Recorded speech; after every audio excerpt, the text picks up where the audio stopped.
Hello, everyone, and welcome to Drawing Bigfoot. Hope everybody is doing all right out there tonight. We have got a great show tonight.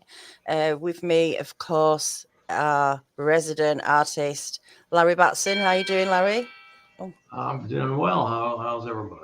my phone's on I noisy. forgot. I was going to say something real clever, and I Oh, forgot. well, And, I forgot next what I was time. going to say. Next time. I'll think of it later. You think of it. Yeah, that's all Yeah. right. And our guest tonight from Standing Goats Rescue, of course, everybody knows our Donnie Miller. How you doing, Donnie? Doing good, doing very good. Thank you. Well, thanks for coming on. I really appreciate you doing this. I know you didn't have a great encounter at all, so I'm thanking you now for taking us through it and describing what you saw um, on that day. Um, just give us a brief outline, walk us into what happened, and All right. and then Larry will crack on with the drawing. Just for anybody who's new to the channel, new to this particular episode we do of Drawing Bigfoot, our guest tonight will describe the Bigfoot that they saw, their encounter, and Larry here is going to draw it, put it on paper. It's a fantastic process. I love it. I'm sure lots of people do as well. And hopefully, it'll be all right for you, Donnie. There's a lot of support here for you tonight. I think everybody here knows how this process works, and I know you That's need to awesome. it, but it's going to be fine. It's going to be great. So let's start with what happened that day with you, Donnie. All right. We had went to check some hog traps that I had on some private land, farmland, and there were two main fields that I had traps on. And to get to the trap I needed to check was on the large field, which you drive across the little field near the highway, and there's a little two trail that runs from the little field to the big field. And I was in a Toyota Tercel. I had a friend of mine go with me so I wouldn't have to go alone. It was about 10 o'clock at night, and it was dark, but I hadn't checked the trap in a few days, and it had to be done. So what I done, we pulled up at the start of that two trail because that little Tercel, it would have never made it down that road. Would have been stuck. And I left her in the car with the air conditioner going. It was so hot. It was in summer. And I got out with my headlamp, my rifle, and my basic first aid kit. And I started walking down that two trail to get to the big field. And it's probably 100 to 120 yards long. I had something paralleling me on my left side. And it followed me. I would stop walking and it would stop, but not before it would take one extra step. And I'd stop moving and it was dead quiet. And he'd make that one extra crunch in the woods from me. And this went on all the way to the end of the trail. And there's a little ditch, very, very tiny little stream that crosses that two trail. And when I got to the edge of it, I just stepped over it. But as soon as my foot hit the other side on the leaves that were on the dirt on the ground, it made that loud crunching noise. But I heard a noise on my left, what I assumed to be a pig. There's a lot of, we worked that field because of how bad the pigs were destroying the crop. And it sounded like a mother pig calling her young so she could get out of there. But I heard it muffled because of the crunching noise it made in the step. And I stopped. I didn't hear nothing else. Well, I went ahead, checked the trap, and coming back, I got to that little stream. It's only a few yards from the edge of the big field. As soon as I stepped over it and my foot planted on the ground, I heard that sound again. But this time I recognized it as a growl, a very deep, very bassy growl. And immediately I was thinking, it's a bear or a coyote. It's not a pig. It's a meat eater. It's a growl. And so I tried to walk as slowly as I could so I wouldn't draw attention. I didn't want him to know I was there.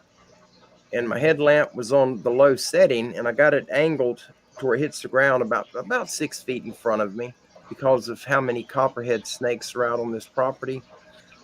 It's just a really bad area to walk, especially at night. Well, when I hopped over, it's a two trail, two sand strips where the tires of the tractor roll. And so I tried to step over on the one on the left side because this growl came from my right. And a smell hit me, very nasty. It's an awful smell. It actually smells like the temperature of what you're smelling is hot. I mean, it warmed my sinuses up. It was a hot, pungent odor. Well, it's growling again, and it's walking. It's paralleling me, the same as it did when I came across. And I'm trying to get to the car, but without making any noise, because I am scared to death of a bear. I've never ran into one, and I don't want to. And that's what I was assuming, it was a bear. I went probably 30 yards down this little trail, and I realized the steps of this thing, it was coming toward me. It was angling toward me. It was getting closer. And I thought that we were going to meet. It was going to step out of the heavy brush, and there's just a wall of muscadines. It's like a wild grape that goes through the ground, 50 or 60 feet up to the treetop. And it's very thick. You can't get, none of us have ever been through it because it's impenetrable for us, for humans. And he stepped out behind me. I heard him when he stepped through that curtain of vines, and I stopped. I froze in my tracks, and I was scared to death. And this whole time, I'm thinking bear. And the growling kept going, and then there was a thud, a thudding noise, just a booming thud. And finally, I turned, expecting to see a bear. I've got a 7mm short magnum rifle in my arms, and I'm ready, if I have to shoot a bear. And that was not something I wanted to do at all. But he's growling at me. He knows I'm here, and it sounded like he was 15 or 20 feet behind me. I thought he was back a little ways. Well, when I finally got shifted enough to, because I can't turn my head to see behind me due to a neck injury, I have to twist at the waist or turn my whole body. And I finally turned to where I could see behind me, and it's dark in this two trail. There's a peanut field. The large field is it's right there, 35 yards from where I was standing. But we had a big moon that night, and so the peanuts were lit up like a lime green. I could see them when I was walking through that path. When I turned around, I could not see them. Everything was blacked out, and it felt like my vision had went. I couldn't understand what was going on. I was confused, and I could see texture, but it just didn't make sense to me. I couldn't even see the two trail. And I could see it without the headlamp. I only had the headlamp because of the snakes. Well, it growled again, and that's when I realized the sound wasn't, back behind me. It was right here above me. And I leaned back. I got my headlamp angled down toward the ground, and so I had to kind of lean back because I can't tilt my head back but so far. And my lamp ended up hitting him somewhere up in the shoulder area, but it lit him up. And I thought it was a caveman. At that point, I had never heard of Bigfoot. I never heard of Sasquatch. We didn't have TV growing up. It was my family was farmers and fishermen, commercial fishermen, and we lived off the land, so there wasn't a lot of time for TV. And I couldn't understand what I was looking at. It looked like a caveman, and he was growling at me. He had his fist clenched. I'm not flipping a finger. I've got a broken finger, but he had both fists clenched, and he would throw them toward the ground, and he'd stomp his foot, and that was that thud noise.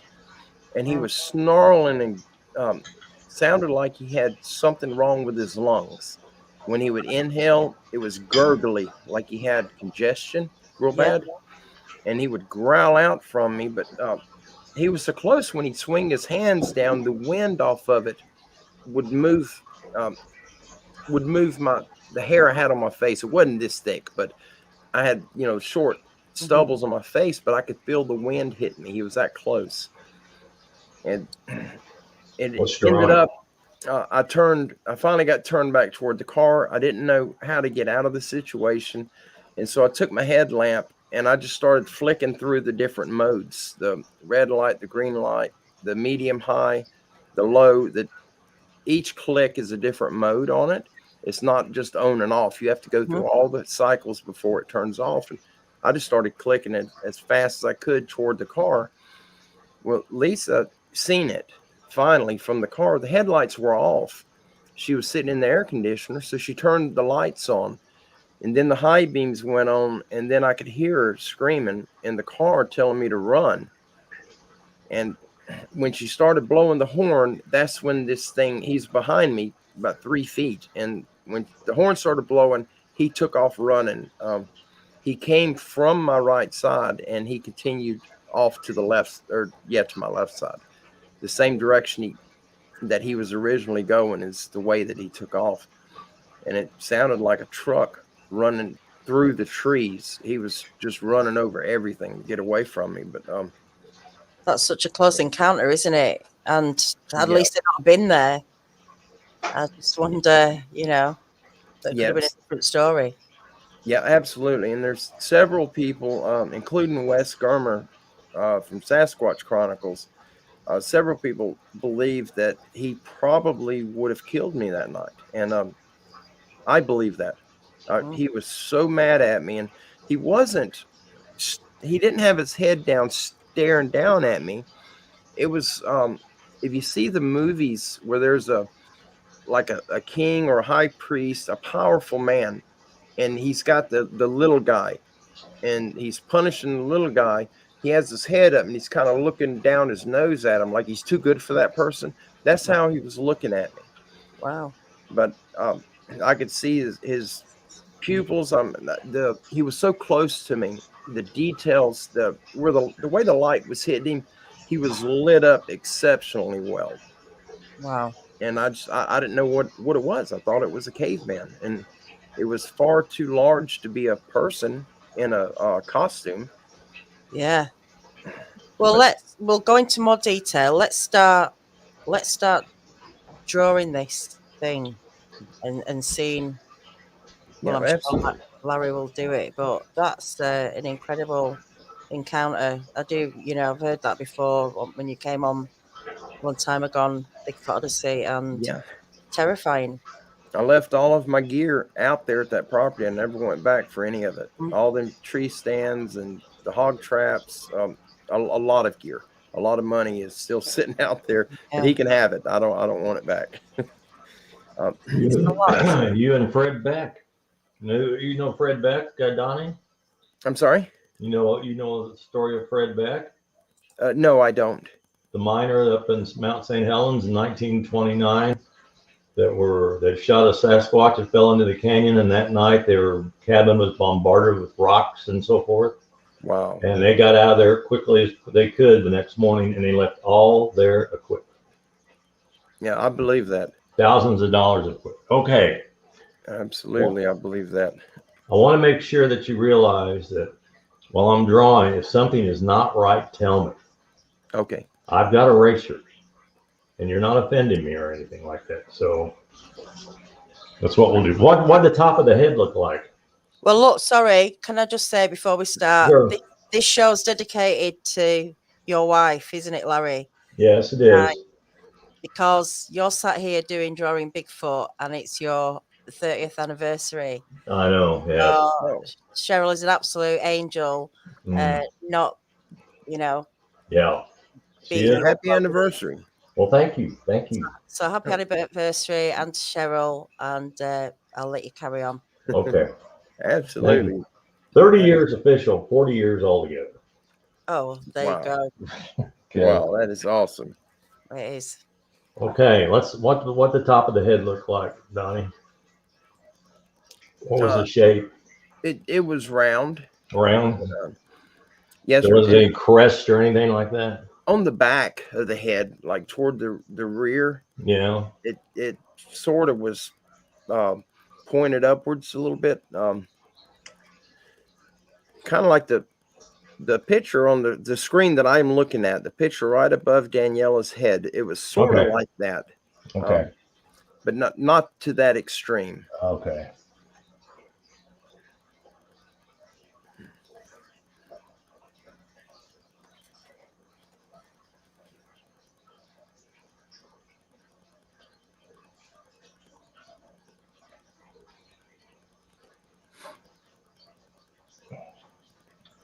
We'll work with that when we put the hair in. Okay. Did it have a brow? It had a raised, like the skin was raised across where the eyebrows would be. Yeah. It was raised up. A little bit. I forget what they call that, but it Yeah, was the almost. brow. I'm Brow sorry. ridge. Brow ridge. Yes. Yeah, brow ridge. Yeah. Yes, sir. That's right. And it was all the way across. It wasn't like two Okay. eyebrows. But it All the was way? more pronounced over the eyes than it was in the middle. Okay. I'm going to put my pencil at the top of this drawing, and I'm going to slowly move straight down. And you tell me where you think the brow ridge started. Okay.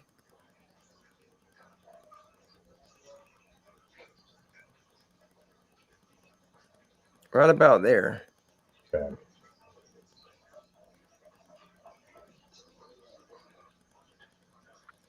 And from the front, I could see, like where his temples were.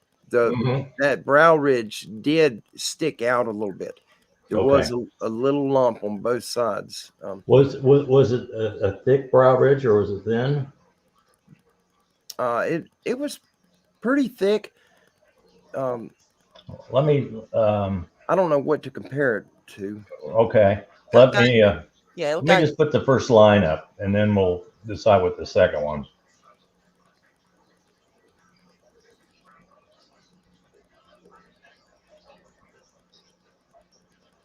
Like that. Yeah, it was a little rounded. It wasn't quite Straight flat. It was sort of rounded up, almost like an eyebrow. Okay. It did have a rounding look to it. More like that. Yes. Yes. Is that the way it looks? Yes, sir. Okay. How far should my pencil go down to the bottom of this brow ridge? You said it was fairly thick? Yes, sir. About there. About there. Okay. Yeah. Once we get the eyes in them, that may be a little different. That looks right.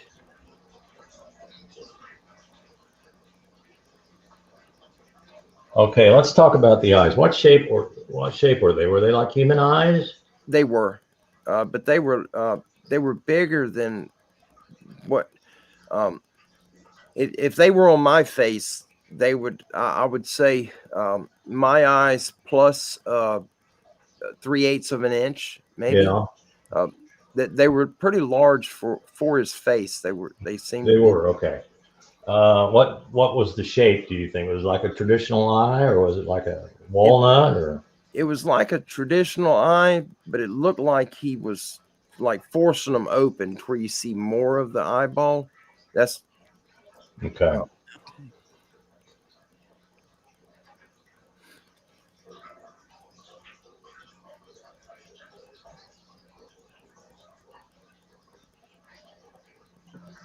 Is that close? That is very close. Is that about the right size? Yes, sir. That's about the right size. It was a little further toward the like the ear. The whole eye was moved over a little bit. Okay. The Should nose was Should I really. extend this like this?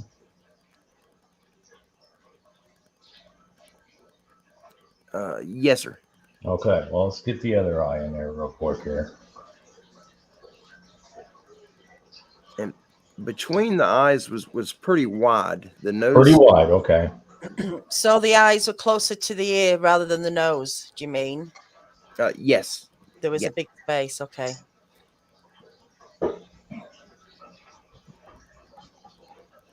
Never realized how hard it is to describe for a drawing. I didn't Yeah. realize how hard that it is.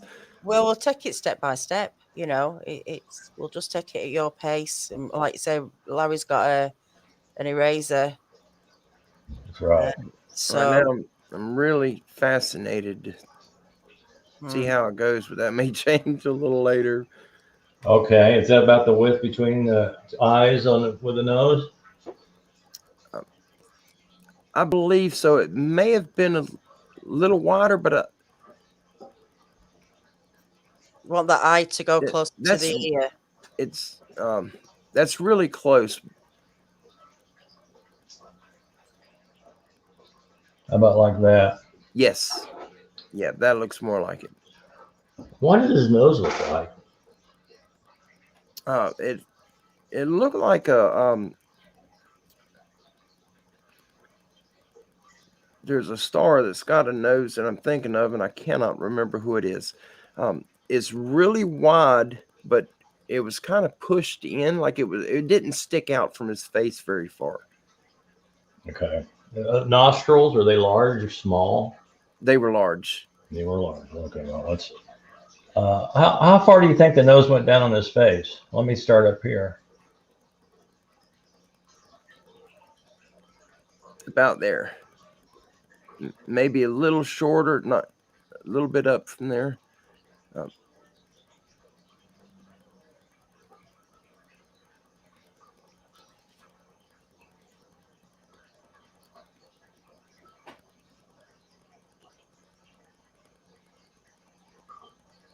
Okay. How's that? You think? I think it was a little shorter. It didn't go quite as far from the eyes. Oh, the nose didn't? Yes, sir. Okay. If you go up just a little bit with the nose, it wasn't quite that far. Okay. He had there was a pretty large gap from his nose to his top lip. Oh, okay. And it made his nose appear a little bit shorter than what it may have should have been. I don't know. Yeah, you do. You saw him. It's just hard to You're doing great. describe it. Yeah. Someone's asking Larry, what sort of pencil are you using? That's a good question. Richie Evans. How you doing, Richie? Yeah, I need new glasses. He needs his glasses for this. I'm sure he'll tell us. Yeah, it looks like a McKinney pencil. Just And McKinney, is it like HB1 or 2 or? Oh, it's this one's has to be a hard, medium, or a hard. Medium or a hard? Yeah, it's a hard. I can see it because it is hard. Okay. Is that okay? Are those nostrils right now? The nostrils were like ours. They mostly face downward. And the only reason I could see in the nostrils is because he was looking down his nose at me. He didn't tilt his head down toward me, but they looked like they would be in the same position as what a human's would be. Is the way it looked. Okay. But his nose was really rounded across the point of it. How tall do you think he was, Donnie? Oh, I don't know. The top of my head was probably 4 or 5 inches below the bottom of his chest muscles. Right. Wow. I'm thinking maybe 8.5 feet or more. Yeah. I'm 5'9". It's something to see, isn't it? Just Yeah. an unknown thing to appear like that. Yeah. She was in the car roughly 60 yards from me, and she could see part of his stomach and his entire upper body above my head. Wow. Okay, what do you think now? How close am I on that nose? The width of it is spot on. Good. The nostrils were definitely bigger. Okay.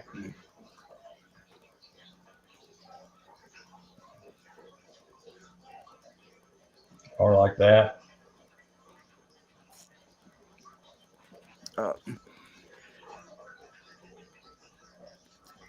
Yeah, about like that.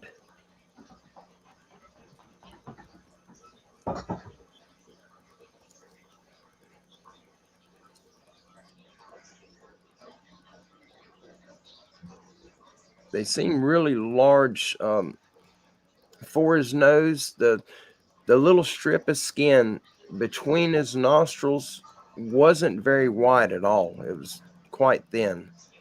Oh, between the nostrils? Yes, sir. Oh, okay.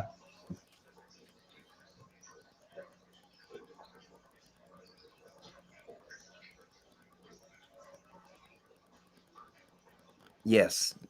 That's Yeah. it. Yes, sir.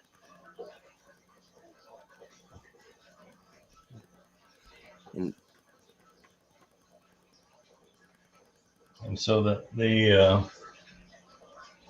this part here, I don't know what you call it. Yeah. Would that be accurate? It was the. Let's see. I don't know what that's called either. The flesh around the nostril hole on the sides. Yeah.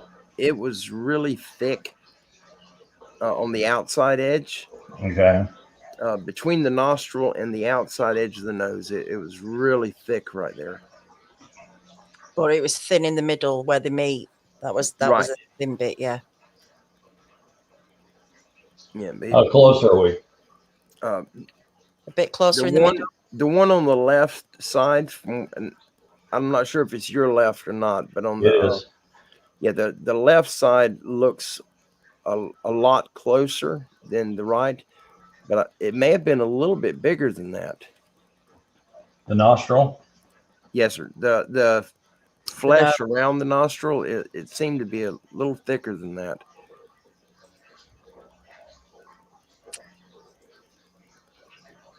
Yeah.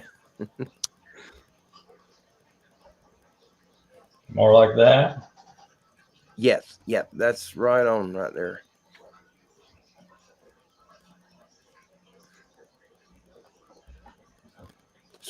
I can't believe I'm remembering the nostrils on him. But it's the details now, whether you think about it.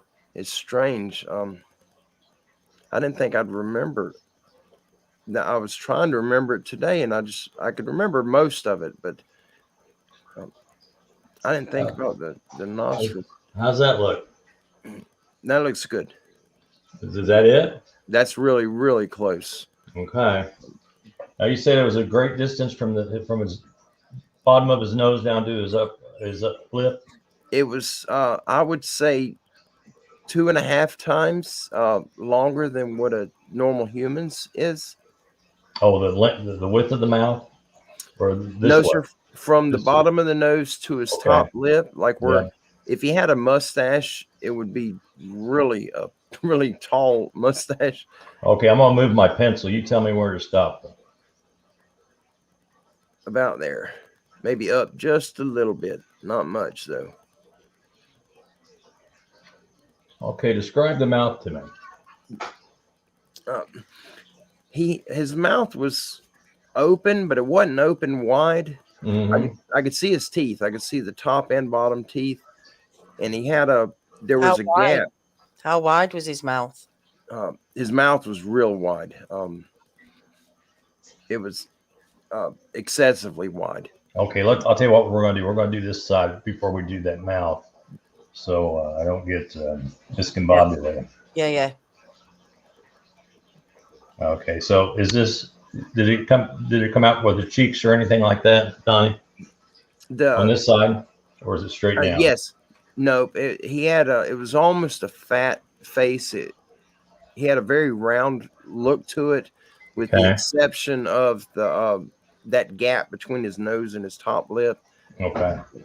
But the outside, if you were just look at the outline of his head, it was really rounded. Okay. Could you see his cheeks? Yes. And did they protrude at all? They looked very full, like a man that's slightly obese, not excessively, but slightly obese. Kind of got a. Would that be accurate? Yep. Kind of chubby cheeks.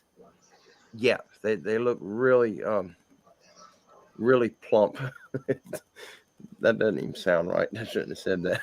Well, I guess it's any way you can describe it is a good way. You know, a similarity to something or someone, even you know, some part of someone you might know.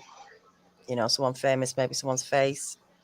We've had a few celebrities mentioned during these drawings. You know, and the suits have just started to come in. Okay. Is this good? Yes, sir. That's good. Okay, great. Yes, sir. That is, that's it. Oh, good. Okay. So I'm going to go from his lip down to the bottom of his quote unquote chin from here. And you tell me when to stop. To his chin? Yeah. Bottom of his chin. About there. And you say this was rounded here? Yes, it was.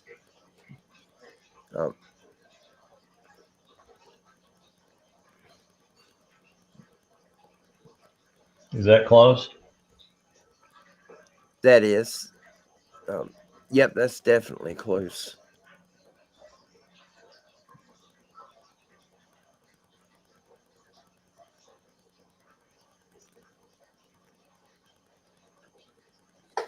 How about that? That's very close.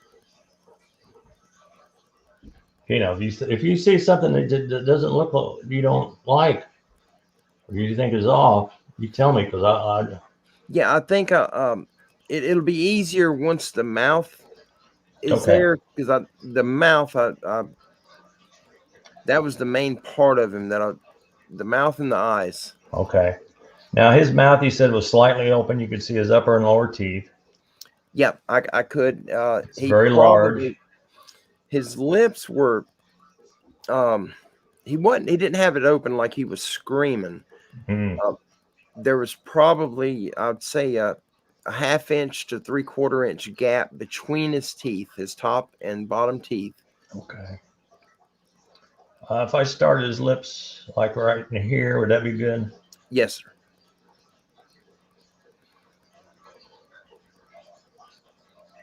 And the shape of the way he had his mouth open, it was almost rectangular shaped. The sides, it didn't have a corner to it so much. It was almost square at the sides.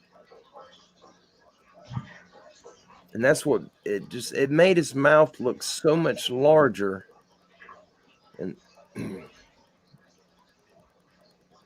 that too big? No, that's really close.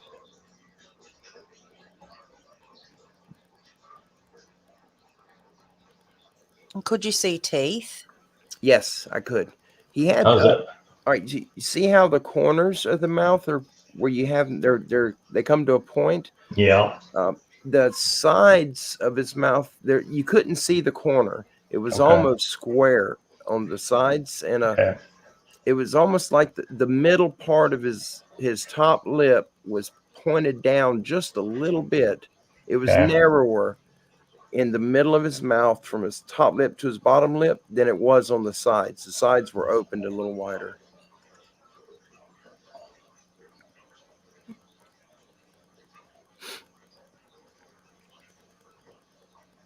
Are we going to put teeth in, Larry? Yeah. Yeah, okay.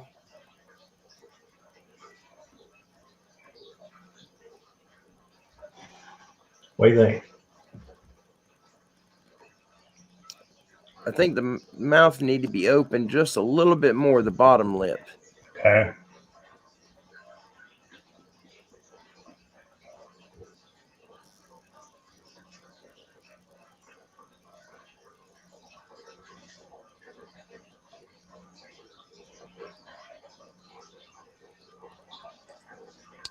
Hi, Strangeland. On Fridays, going to do like reruns on Fridays. There's just a couple of more to go, or maybe 3. But every Tuesday will be a new drawing Bigfoot. Yeah, Okay. that's really close. You know, I'm looking at it now. I think the mouth was a little wider than that.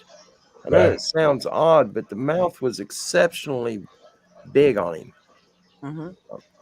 That's not odd. A lot of these descriptions are wide mouths. You know, it was incredible, like side to side. It was really wide. And I don't think it'd be hard to shove a tennis shoe in his mouth. It was crazy, the width on it.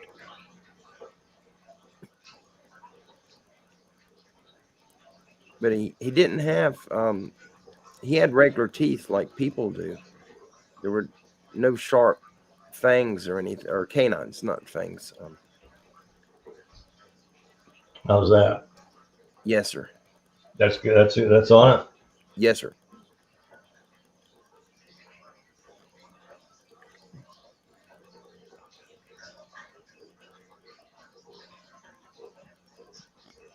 About the size of the teeth. Yes, sir. And they were really flat.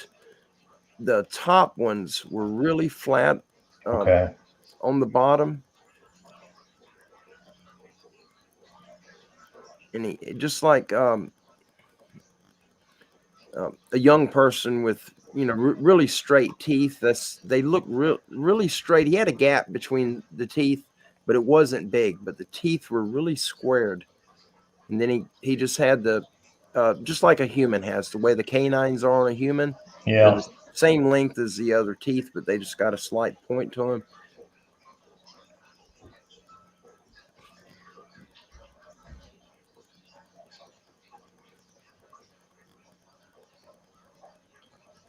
How close am I?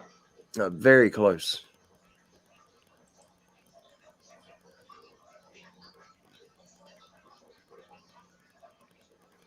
That is definitely very close.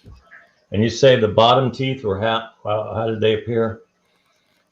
The bottom teeth, I couldn't see quite as much of the bottom as I could the top. There were a couple of times when he was doing that snarl and I could see the top gum, but I couldn't see him on the bottom at all. You couldn't see him on the bottom. Not the gum. Oh, the gum, right? I could see the teeth, but it was maybe half of the teeth. Mm-hmm.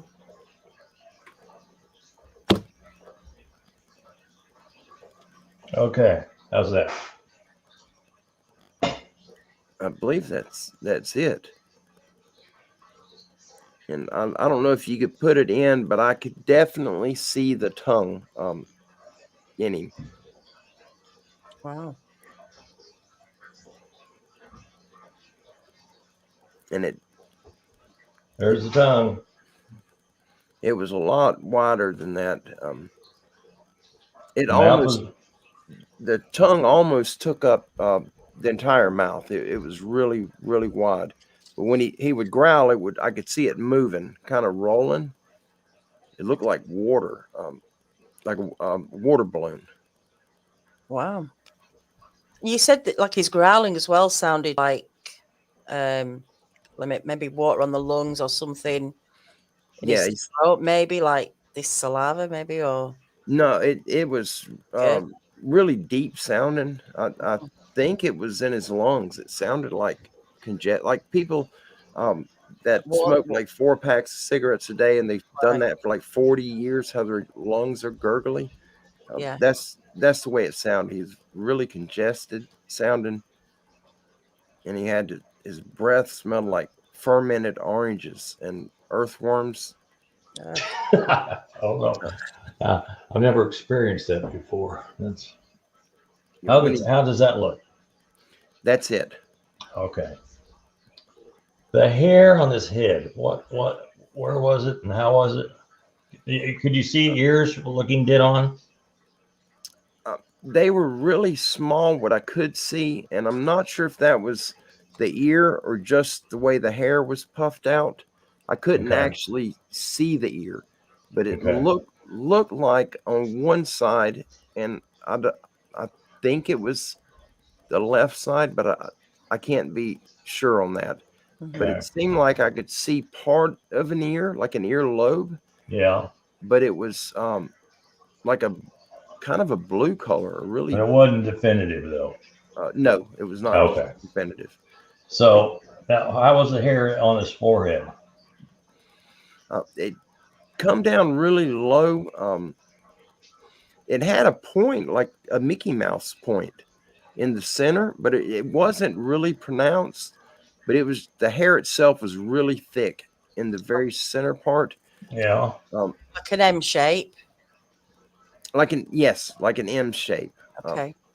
Like it maybe getting a receding hairline. Mm-hmm. Like the start of that. Yeah. But he had the his forehead was really wide, like that, like what you have drawn. But he had the hair was thick between the brow ridge and that little point part was it wasn't all that far. Okay. Was it long? The point? No, the hair. Yes. Yep. The hair was long. He had between the main part of the hair and the brow ridge, he had just these you could see the skin very well. It was almost like he had none, like a 13-year-old when he first starts growing chin whiskers. He just had these odd hairs. Could you see, was there wrinkles in his skin? Could you see that? Yeah. On his forehead. Yeah. And under his eyes. And under his eyes. Okay. All right. Could you see any white in his eyes? I could, but the pupils, the colored part took up the majority of his eye. It was a very small amount of the white, and I could see it on both sides of each eye. Okay. But the major part of the colored part of the eye was behind the eyelids. If that makes any sense. I couldn't see the entire round ball of the pupil area. Oh, okay. But it was large? It was very large. Yeah. And the eyes and the mouth is what really gave him a very... Is that too big? No, it was bigger than that. Bigger than that, okay. Yeah. That's the entire colored part. I'm not sure what you call that. I know the pupils, the black dot in the middle, but the entire colored area itself there was just a bare minimum of the white showing on each side. Was there two colors on the eye, like a brown and a black, or?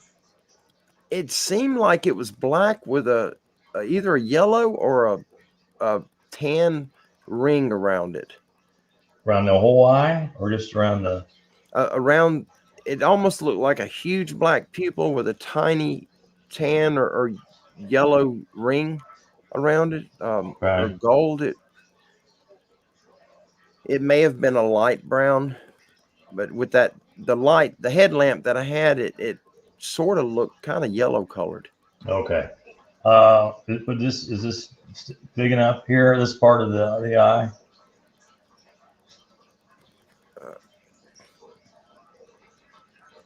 I think it was a little bigger than that. It was abnormally large.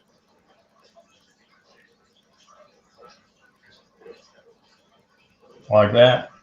Yes. Yep. That's it right there. That is definitely it.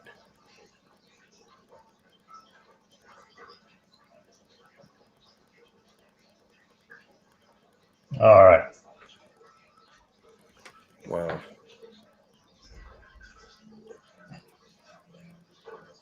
How's your buddy look?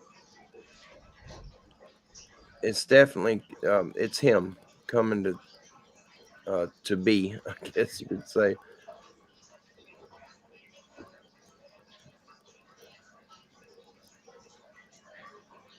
Maybe we can put a collar on him and write Fluffy on it, make him look a little less intimidating.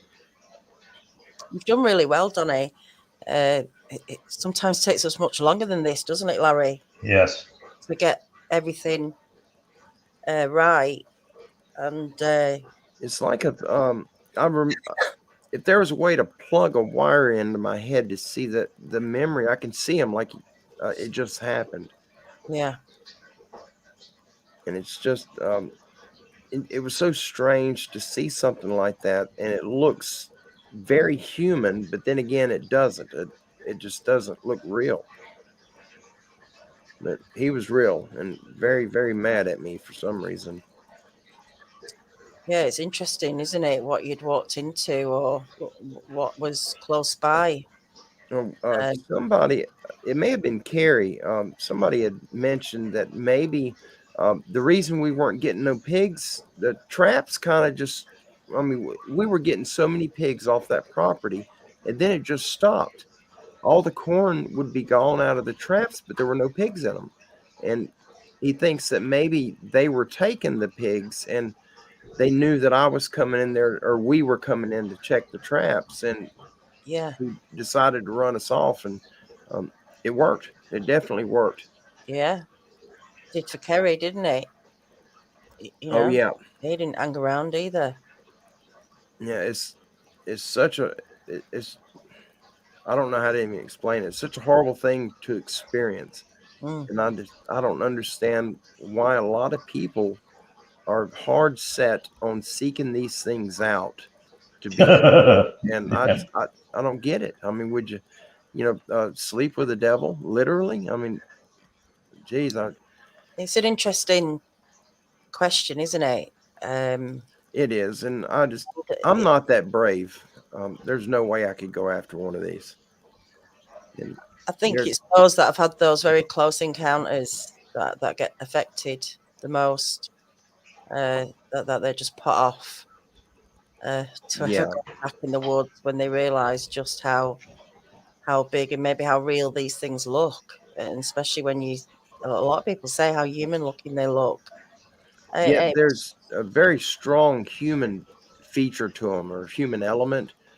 Um, it's really strong, but it's strange when you see one in the flesh.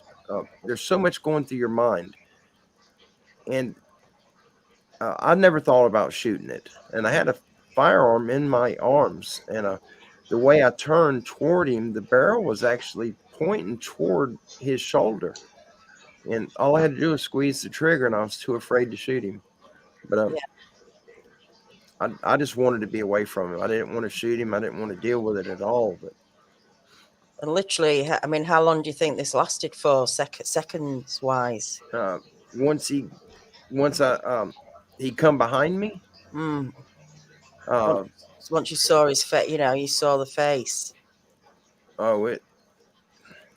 I know it doesn't sound long, but to me it seemed really long, and I believe it was probably 30 seconds or more. Yeah, that's a long time. I That's a was long I, time, I trying was to so work out. scared. Yeah, and my heart hurt. It was beating so hard that it physically hurt. Mm-hmm. That is, oh, that's How's the crazy. eye look? It's right on. Good. It's right on it. That's creepy. Mm. So someone was asking before, this was in Florida. Mariana. Mariana. Yeah, Okay. Mariana, Florida. Thanks, Mike. He asks, how thick were the lips? The top lip it almost appeared like he didn't have a top lip. It was really thin. The bottom lip was pretty heavy. It was pretty thick. Mm-hmm. Oh, Maybe but because his teeth, he was showing his teeth, so his lips were back. oh yeah, it may have been. I didn't think about that. When I first seen him in the face, his top lip, it almost looked like there wasn't a lip on the outside, like it was all internal. Mm-hmm. He did have a bottom lip, and it looked almost like a piece of rolled up leather. It was very dry, scaly looking, almost like he had a skin disorder, or he had maybe something like that stuck on his lip. It looked like a glazed donut. How that sugar looks, when it gets a little cracked up. It was similar to that. Right. And I don't think he was at the donut shop, but it You don't may have know. been. People are leaving peanut butter out. You just don't know what people are leaving out for these things, do you? Donuts. Yeah, that'd probably draw me in. I love peanut butter. Yeah. TCS asks, lips like with a defect. Do you think there was a defect with the lips, or just No, they looked normal for him. If that, I know that doesn't make sense, but it didn't look like they were messed up. It just looked like it was the way they were supposed to be for him. Mm-hmm. It was just I don't know. It looked strange. The mouth looked powerful. If that's the only way I know how to describe it. It looked like the type of mouth that could grab walnuts and just shatter them. And the mouth looked really powerful. And he had that little gap between his teeth, and he was growling at me. And there was so much power you could see just in the way the mouth looked. It was very bizarre. Mm. Wow. Is that starting to look like it? It is. It definitely is.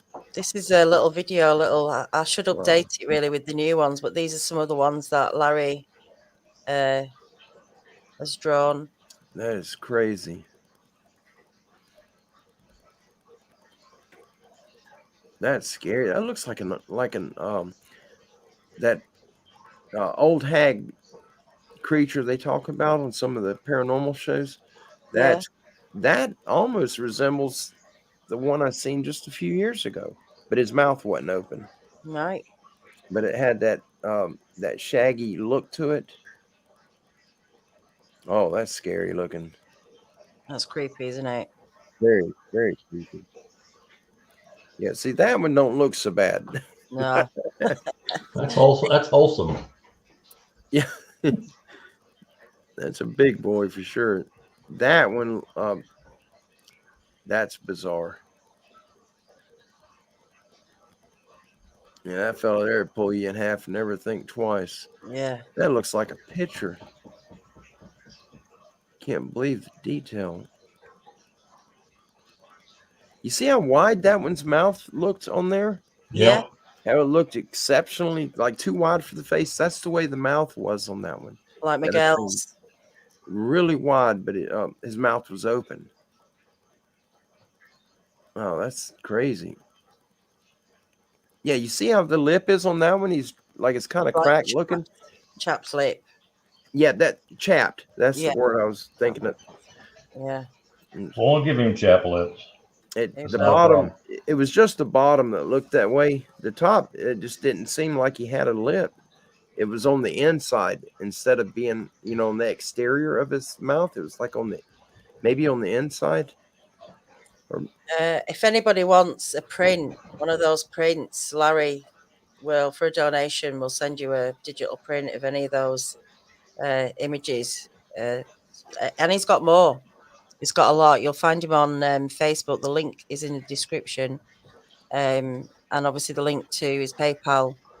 If you want to donate, help Larry out with his wildlife family he's got, I'll put the link up in the chat as well. We would appreciate that. Yeah, we're all about the wildlife. Oh, yeah. Not the big guys in the wildlife, but the rest of it. How's Bo doing? He's doing good. He's grown now. Yeah. But we got him. He's over at Kim's. It's not her biological sister, but a good friend that she calls a sister. And he's over there, and there's a bunch of pregnant females because of him now. So Oh, he's doing his work. God, he didn't wait no time. Yeah. Oh, No, We- For anyone who doesn't know, we had our 200th show, and we invited Donnie on and a few other guests. And during the show, a goat gave birth literally behind him, and we named it Bo after Bigfoot Yep. Odyssey. So, and he's out there making other little bows, you know. Yeah, we had Nice. there were two born that night, and Oh, that's right. what the crazy is, because that's never happened. Even with the live shows that I've done on our channel, the only births that I ever filmed were when they would happen. I would go out and we would go live just to film it, but I never had it just happen that coincidence. Mm. There's a few little comments here. I'm going to go over, going back to, why you think people want to go out. Texas Jack, how you doing? He says, Donnie, personally, having only seen something in silhouette and heard them, I'm a believer, but I need to be a knower to be at peace. I need answers, so I need to see one, ideally not the way you did. Yeah, I'm right there with him on that. I seeing them, there's something it does to you internally. It's almost like like a knowing, like what he said. It's this confirmation, and that part of it I love. But I'm so afraid of them. I don't. I want to see them, even though I've already seen them. I've had two very close encounters, and you know they're real. But the day after, you start questioning. Yeah. Did I see something else and assumed it was a Sasquatch? But one of my real close encounters, there were four of us that night together. None of us doing drugs or alcohol or anything. Four of us witnessed it. And the second one, the one in Mariana, it was two of us that witnessed that one. And it's hard to wrap your mind around that it's real. It's difficult. And Yeah. the one in Mariana is, I had nightmares off of that for years. And it's only maybe 4 or 5 times a year now that I'll still have a nightmare from it. But it's not as bad as what it used to be. Mm. I had dreams of it being in my house, in my bedroom, trying to pull me out of the bed and just it messed me up really bad. Yeah, I can imagine. I'm not. I think there's two kind of different, not maybe two, but different levels of, like Texas Jack says, he's seen silhouettes, he's heard them, believes in them, but, needs to see them. And then Yeah. there's people like yourself. I guess it goes to another level. Once you've seen them and you know what you've seen, then you want to know, what are these things? Yeah, that's where I'm at right now. I just want to know Yeah. what they are. They have a purpose, so they wouldn't be here. They wouldn't be been created. But Yeah. who created them? Mm. Was it our creator, or was it a different life form? I have so many questions on that. I know they're real, and I don't care how many different species or varieties they are. I don't want to see all of them. Just these pictures or drawings that Larry's done. I've never seen a drawing that detailed, and some of those are scary. I don't want to see nothing like that. No. Maybe from an airplane window with a telescope, and him be on a mountain or something somewhere. But I don't want to be on the same patch of ground as it is. Katie G, she saw one. The rose-colored glasses certainly get shattered when you see one. Absolutely. And I think for those who haven't seen one, or maybe think we have, I don't think it gets. I think it's a totally different story when you do. How we feel now about them, maybe would completely change if we actually did see one like this in the flesh. 3 foot, 4 foot away, completely different. scenario. It does. When there's nothing between you and it, and when you actually see the physical size of them, the mass, they hold themselves very well. And there's nowhere you would be able to go to escape it. If you climb a tree, you could be 3/4 away up the tree when he's at the trunk, and he'll beat you to the top. They're built for that environment, and we don't stand a chance against them. No. And our best bet is that they're not violent. And I've seen several. I've had a few encounters, and only one that I felt that I was in danger, and that was this guy that Larry's drawing now. That's the only one that I actually felt that I was in serious trouble. The other times it scared me horribly, and I just it messes me up pretty bad. I don't Yeah. want to be around them. Yeah, well, that's fair enough. Sorry, I'm missing stuff. I'm going to go back up and see if I've missed any comments or questions. I get mesmerised watching Larry drawing. I'm sure a lot of people do as Yeah, well. It's kind of, like it's coming alive. yeah. I watched part of one of the drawings he did, and then we've had so much go on here in our personal life. A lot of we had 2 deaths back to back, Oh, and it's been nonstop. And I was watching one of them he was doing, and he wasn't quite as far as he is right now. And then I had to stop, and we had to take off again, and I didn't get to finish it. But and now you're here doing one. it's fascinating. Thank you so Yeah. much for inviting me. Oh, thank you for coming on and doing it. As you know, and I did explain Absolutely. before, it's you know, a process. It's not, as I keep saying, it's not an entertainment thing at all. When you see how these things affect people, I think it's a great way to collect data. And I know it's not official or Yes. scientific, but you now get to see what people are talking about, and not just Oh, a yeah. description. Now we can see the faces, as close to as we can, and I think it just takes it, to another level. Yeah, I think that's what it is. The detail in the faces,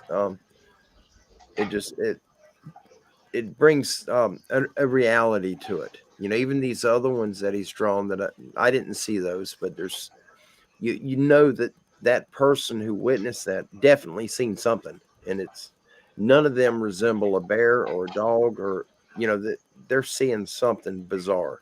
And I just If you were, sorry, Donnie. No, go ahead.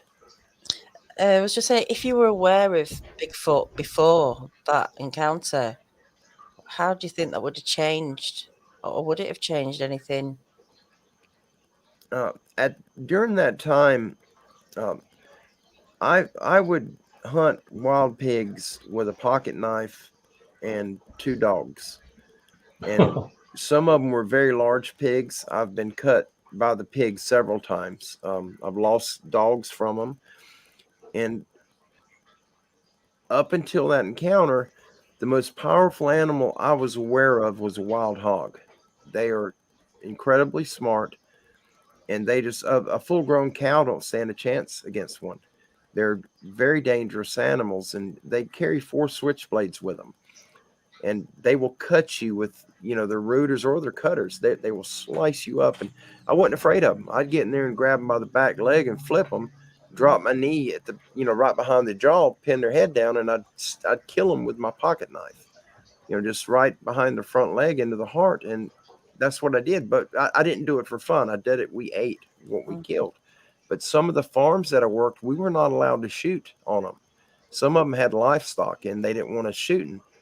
So it was either using a bow or using a knife. And I take my good dogs in there, because they wouldn't mess with a cow or anything else. They would only target pigs.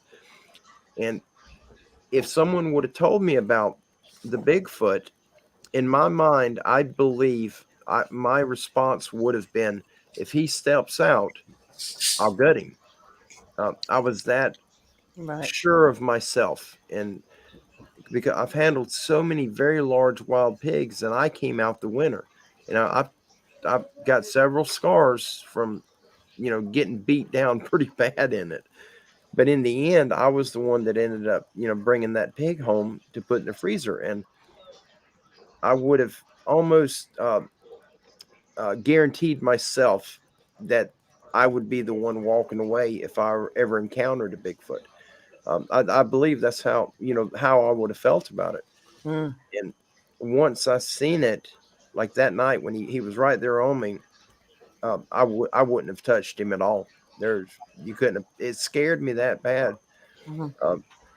Just the physical size is it's horrifying to Yeah. be close to something that large. Good night, Rosie. And just the mass on them. There's something they put off, and you can feel it, and it's very intimidating. Mhm. When you see them, without a doubt that you're a puny little stick compared to these things. They're giants. Mm. I believe it's the same for these little, the 5 and 6 foot ones people see. I think it's the same thing for them. And, a youngster of one of these creatures, a full grown man doesn't stand a chance against them. Mm. I think the growling alone, you might have suspected it was something big. You couldn't see what it was, but I thought it was a bear. Yeah. That was in my mind because I've never encountered a bear. And my brother-in-law works for the forestry division, and he's hunted them. He's been around them for most of his life. And he told me if a bear's ever around, you'll smell him. They stink. And him describing that, when I smelled it before it stepped out, I smelled it. And immediately I assumed it was a bear. It is doing everything what my brother-in-law told me a bear does. It stinks, it growls, and it will pursue you. Once you turn and face it, it'll run, but it will track you. Mm-hmm. And in my mind, I knew it was a bear, and I was expecting to see, a bear waist high at the back on all fours, 20 foot behind me. And when I turned around, just everything was blacked out, and that messed me up. I got really confused, and I thought, is my vision going?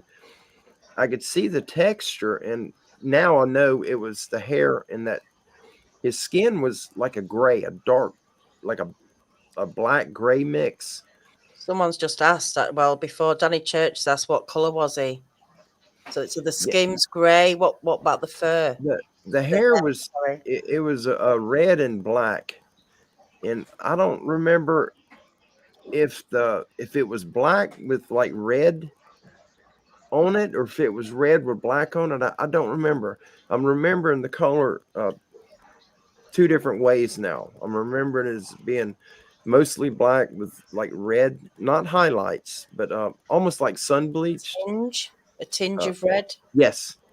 And then I'm also remembering it as being red with the black on it. And so it was definitely red and black, but I don't remember what was the base color. I can't remember.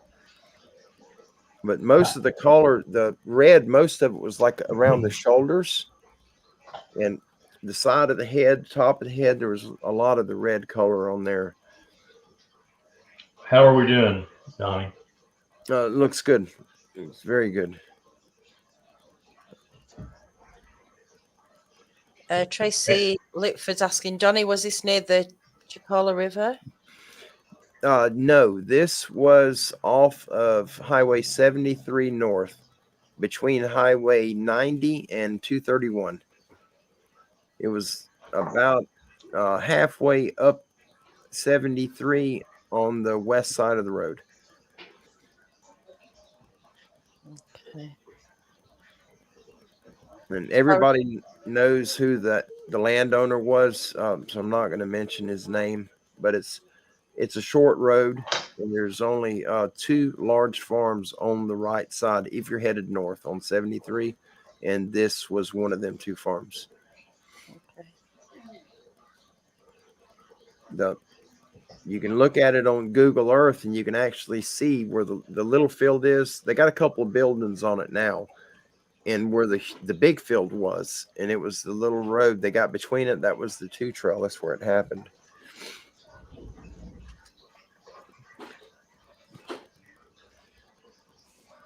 Was there any hair or fur on his chin? Yes.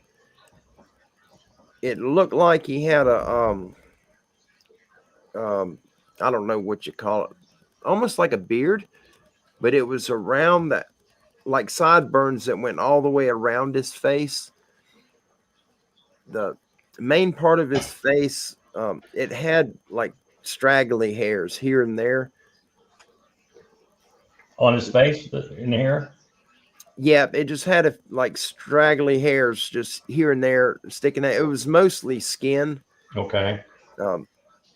Pretty much bald. It just had a few hairs on it. There were definitely hair on the face, but it wasn't thick.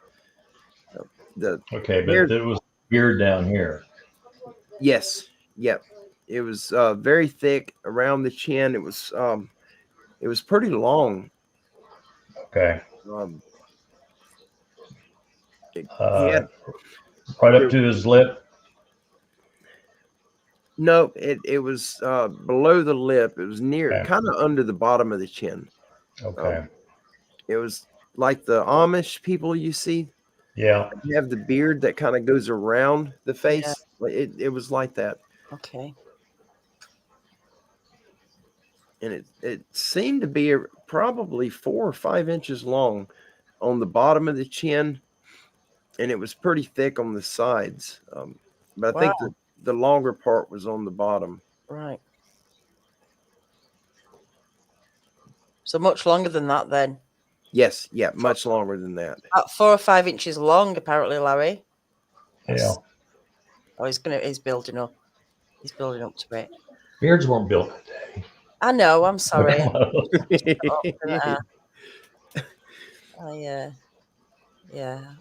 not the artist. Oh well.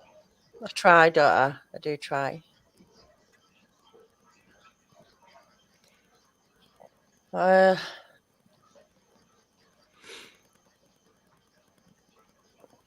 Just go through some of these comments. How long ago was this? 2011. Okay. It was April. I don't remember the day. I believe it was April for that one. Yeah. It was hot out because Lisa stayed in the car so she could sit in the air conditioner. It was really hot and humid, and the mosquitoes were bad. And it's the only way I could get her to go with me, so I didn't have to go by myself. And so she sat in the car listening to the radio and the air conditioning. I wasn't out there, but maybe 30 minutes. I just walked over to check that big trap, and then I came back, and that's when it happened. It's really a good job. She was there, and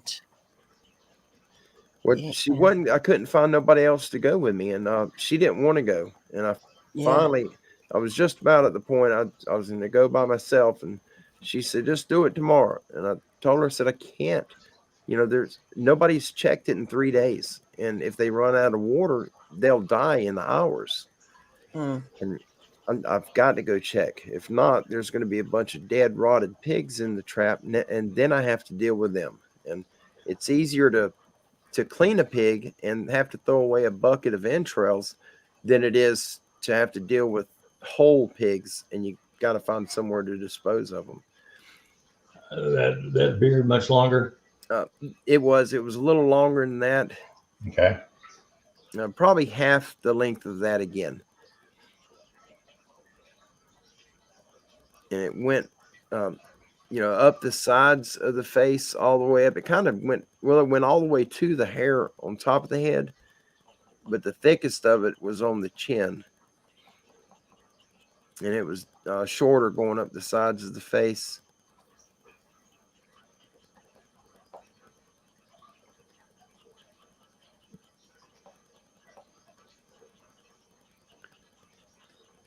And it's so bizarre how it's turning from a drawing to a photograph. I've never seen that before. It's incredible how it's done. Yeah, it's wild. I've never seen this done before. I'm amazed.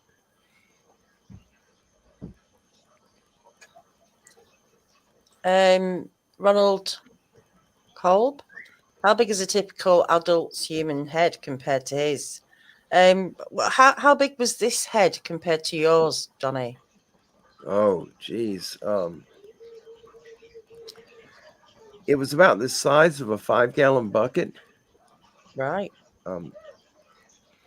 It was big. It was really big. The eyes were probably the size of silver dollars or a little bigger. The eyeball itself was huge. But it had the pupils in it were so big. It gave it a demon-like feeling. That's what I was thinking, Right. at the time. It seemed really demonic to me because of the eyes. And it was angry. It seemed angry. Obviously. It was really mad for some reason. And I didn't do anything. I just walked through there and was walking back, and I didn't shoot. I didn't shoot a pig. I didn't do anything. I just walked across, and he sure didn't want me being there. When it was when it had its fists clenched, do you think it was trying to communicate anything, or was it just shaking his fists about? I think it was so mad. It at the time it felt like he was trying to build up to an explosive climax. Trying to make himself angry enough that he would burst out on me. That's the way it felt. Like he was antagonizing himself. Right. Okay. The more he swung his fist, it was like the angrier he got. And the snarling got deeper, and just he was getting madder every time he done it. Like his anger was going up a level. And that's when I finally turned and faced the car. I couldn't look at him no more. He was so mad, and it wasn't nothing to. Yeah. Establishing dominance. Yeah, absolutely. And that's exactly what he was doing. But I didn't argue with him. He was definitely the dominant one there. Yeah, you mean you're not going to argue with something that size, are you? I mean, no, not me. I always look to my doorway, because my doorway is just over 6 foot. And I always think, these things are going to be like bigger than that. It's just so hard to imagine.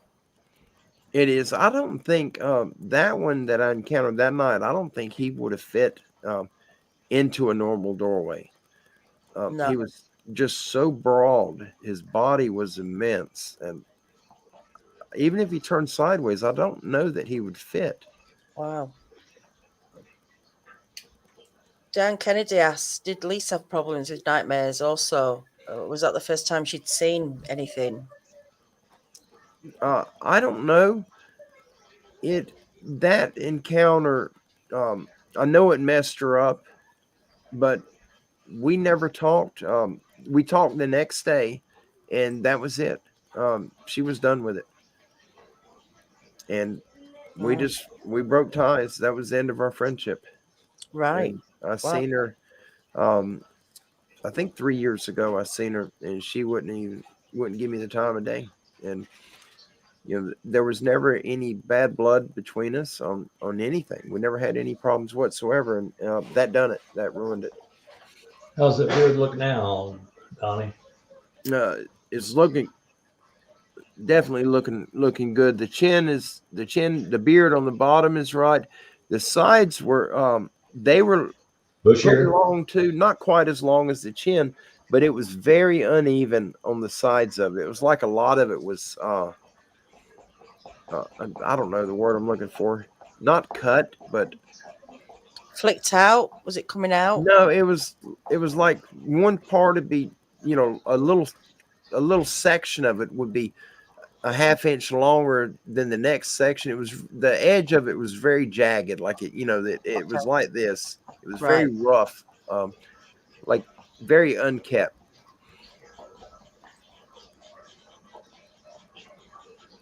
Is that unkept? Yeah, a little worse than that. But yes, that's the idea. But it looked like there were like knots in it. In places, it looked like he had like little bird knots inside the hair.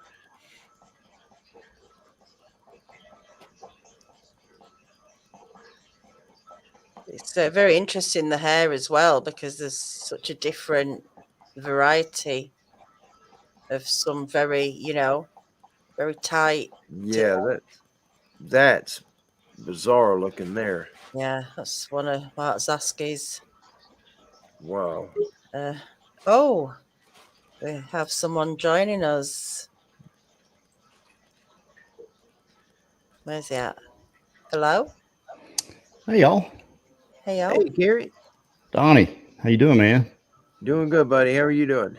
I'm good. I just stopped in to kind of hang out for a minute. I was listening and just thought I would come and say hello while I had a second. It's good to see you. Good to see you too. Yeah, On the phone. Thank you guys for inviting me over for this. This is fascinating. Always, man. Some of the best shows I think that we've had have been with you, Donnie. Well, thank you. Yeah, I think our very first late show was with you when it was just me before. I've never seen Adam. I've never seen somebody draw like this, to where it turns into a photograph. Yeah, no, Larry does it right, and I think most people don't understand, because everyone's got their own idea of what these creatures should look like, and we hear it all too often that it's like a cartoon. And someone had made a comment that said these things kind of look cartoonish, but it wasn't a positive reflection. Oh, it was more like, you should get a professional. And I'm thinking, well, this is as good as you're going to get. This is what they look like. Yeah. They do look cartoonish. Yeah, they do. They just, it's something we're not used to seeing, and there's a lot of people that have never seen them, but you're not going to get somebody more talented than Larry is. I mean, he's putting life into a piece of paper, and it's kind of spooky. And there's the other side to that, Kerry, because I know that comment that you're on about, and it's all right thinking that Larry's drawing cartoons, but all those guests have said, yeah, that's what it looked like.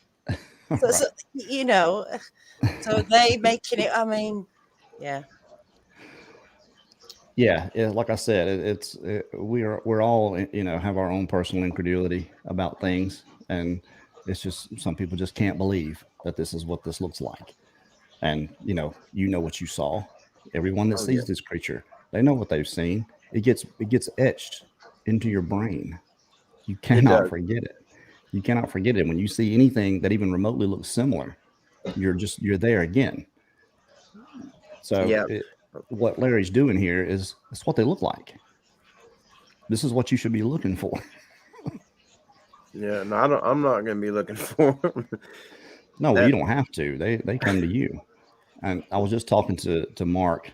We're getting ready to start our little joint venture once 168 comes out. I know I had asked people on the last show to leave comment, about what matters to you. And it was great. We got a ton of responses to it. Awesome. And one person said, he said, stop talking about 168 hours. I said, man, I would love to stop talking about that. But I know people are kind of wanting to know So I talk about it as much as need be, but still as little as possible. Yeah. I'm Well, working on it every day. Sort of the backbone to what you're doing right now. I love it. I'm several weeks behind on your shows. We've had a lot that went on. We had Kim's father died a week after we buried him. Her brother died. Man, It's sorry to hear that. been back to back, and well, when the Lord calls you home, you can't really barter with him. No, we've all got it coming. That's right. That was another thing that I had mentioned about, how you're living doesn't really matter if you're rich and living a decadent life or, poor and dirt. It all ends the same. Yeah, that's right. That's right. You ain't taking it with you. You are not taking any of it with you. So that was I'm just trying to preface, and people responded to it really well, and I appreciate everyone that did. It was over 300. Oh wow! Which is a lot for. I mean, we'll get 7,000-8,000 views, but to get 300 comments is a lot for us, and that's just people that actually care enough to say something. That's right. Well, your family here is built up incredibly. I mean, you just about got a country of folks here now, and it's awesome. I love it. Yeah. Hey, look, for the Bigfoot world, I think we do okay. We got 467 here. That's about an average for us. I mean, getting a room with 400 people, we're very proud of those numbers. Absolutely. I mean, any other YouTube channel, and it's not, but in the Bigfoot community, it's not too bad. We're very proud of it. And I know a lot of people that would, and I'm not disparaging anyone that doesn't leave a comment, because I know a lot of people watch on their television, and I couldn't figure out how to leave a comment from my television. So me neither. But I'm not gonna stay. That's now that's the one that was right behind you, Donnie. Yes, sir. Caveman. There's no other way to say it.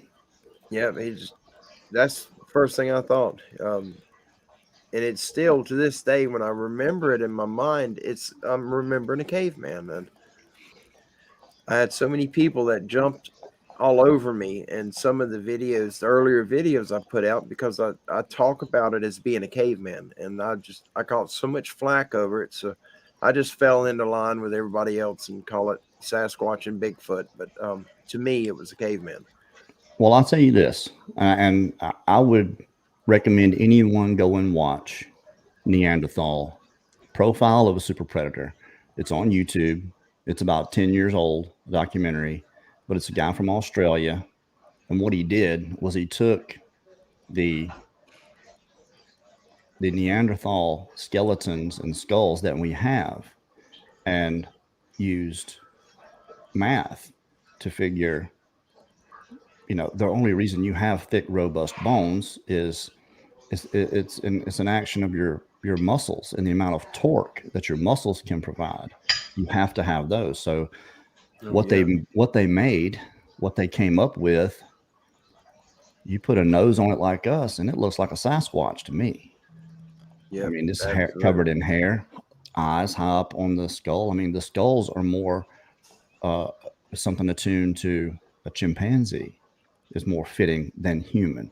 So I think when they make these sculptures and these drawings of what Neanderthals were, they make them awfully human. Wow, I don't know what's going on in there, but it's loud. Yeah, I didn't even think about that. But yeah, watch that and look. When you see what they came up with, it looks an awful lot like what's running around in our woods. And if you take just 10,000 years ago, which is a half a breath in geological terms, not very long at all. If you look, and it goes back, the markers, the mitochondria that Ketchum came up with, every sample she had only went back 8 to 15,000 years. Now that's an incipient species. That's not something ancient. In geological terms, it's not ancient. But think about this. If these are hybrids, what if they are hybrids of Neanderthal and us? The hybrid's always bigger than its parents. Very possible. Look at a horse and a donkey. a horse and a donkey they put together to make a mule. Well, a mule is way stronger than a horse or a donkey. That's why they breed them. Yeah, by far. But there's not the same amount of chromosomes. So they don't. So they end up sterile. All you'd have to have is something with the same chromosomes, and they line up enough for something to be viable. And what if that's what these 10-footers are and these 12-footers people see? These are the hybrids of Neanderthal and us. Neanderthal survived. People see these 6-7-footers. Those are Neanderthals, and then the big ones are the hybrids. Just an idea, just a thought. Well, it makes sense to me. It does. Yeah, but who knows? Makes sense. But who knows? We're not talking about an ape here. Look at the track cast. There's no divergent toe going on here. This is human-shaped feet, human-shaped hands, hooded noses. Yeah, that's the ones.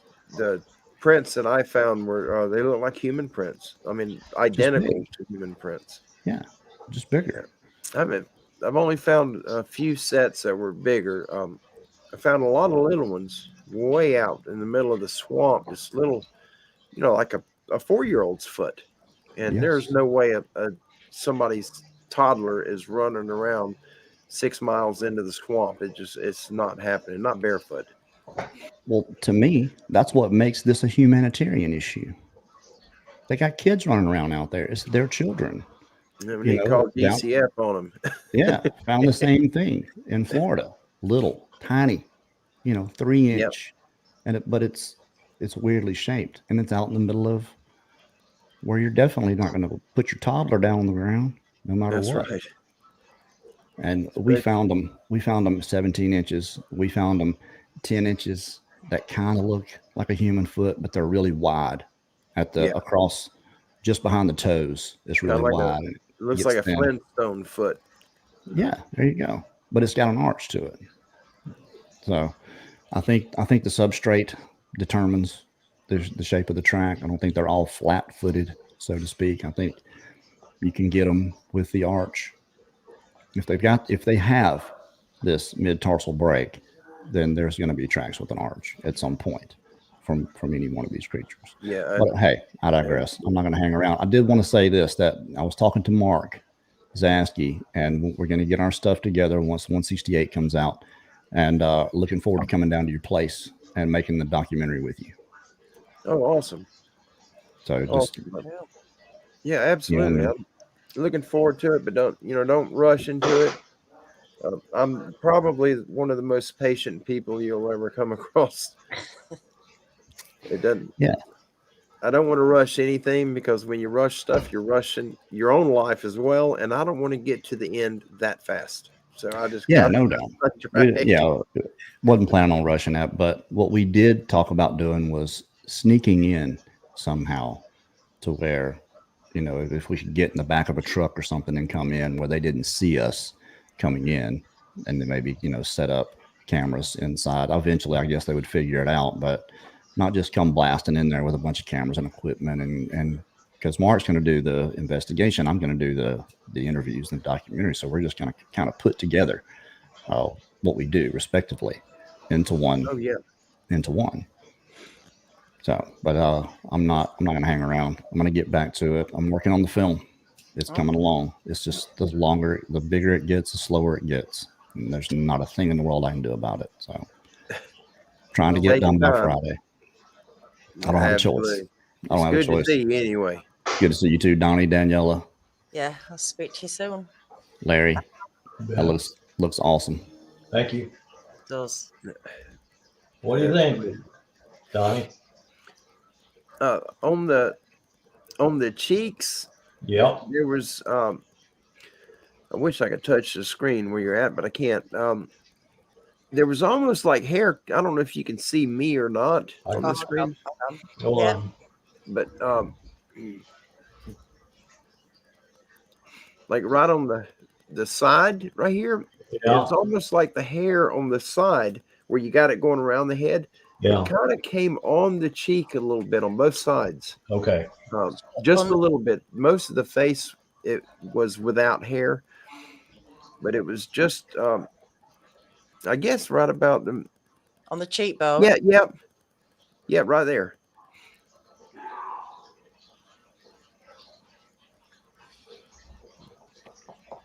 It was just like a little patch on both sides that came out. Lynn M asked, "Do you think Lisa basically saved you by blowing the car horn?" I do. Yeah. I definitely do. Because that's when he took off running, was when she started blowing the horn. She flashed the high beams on it a few times and he didn't move.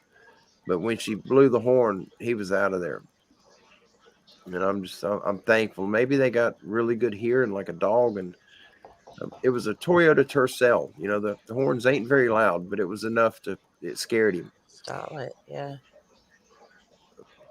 And that's funny as well, isn't it? How this big thing growling and pumping his fist and everything, and then a little car horn is enough to. Yeah, well, Wes Germer said that it was possibly because she was in the car screaming, telling me to run, and Wes thinks that maybe this big guy heard her and then realized, wait a minute, he's not alone. There's others, and that could add something to do with him leaving. Yeah, but either way, I'm glad he left. That wasn't a good day for me. No. How's that? Oh, I'm sorry. You all right? How's that look, Donnie? That's very, very close. Oh. There's something missing and I cannot put my finger on it. It's on the forehead, but I cannot figure it out. Was the hair thicker than that? It was on the top, but it almost had a little right in the middle, like a Mickey Mouse, like the little point Mickey Mouse cartoon has. You could see it under all that straggly hair that was hanging. You could see where the hairline had a little point right in the center. It wasn't a very defined point, but it definitely came down. So there was almost like an M shape. Yeah, but the hair did hang down the forehead like that. But he had a right in the middle. It was like an M. Well, something going on somewhere. Yeah, Linda's watching Walking Dead. Oh, right. I'm fixing to go. But I just want to say this. I know a lot of people saw the first 6.5 minutes of the film, and I put 2 pretty clear images in there. One really clear, and then the other is not clear, but it blinks.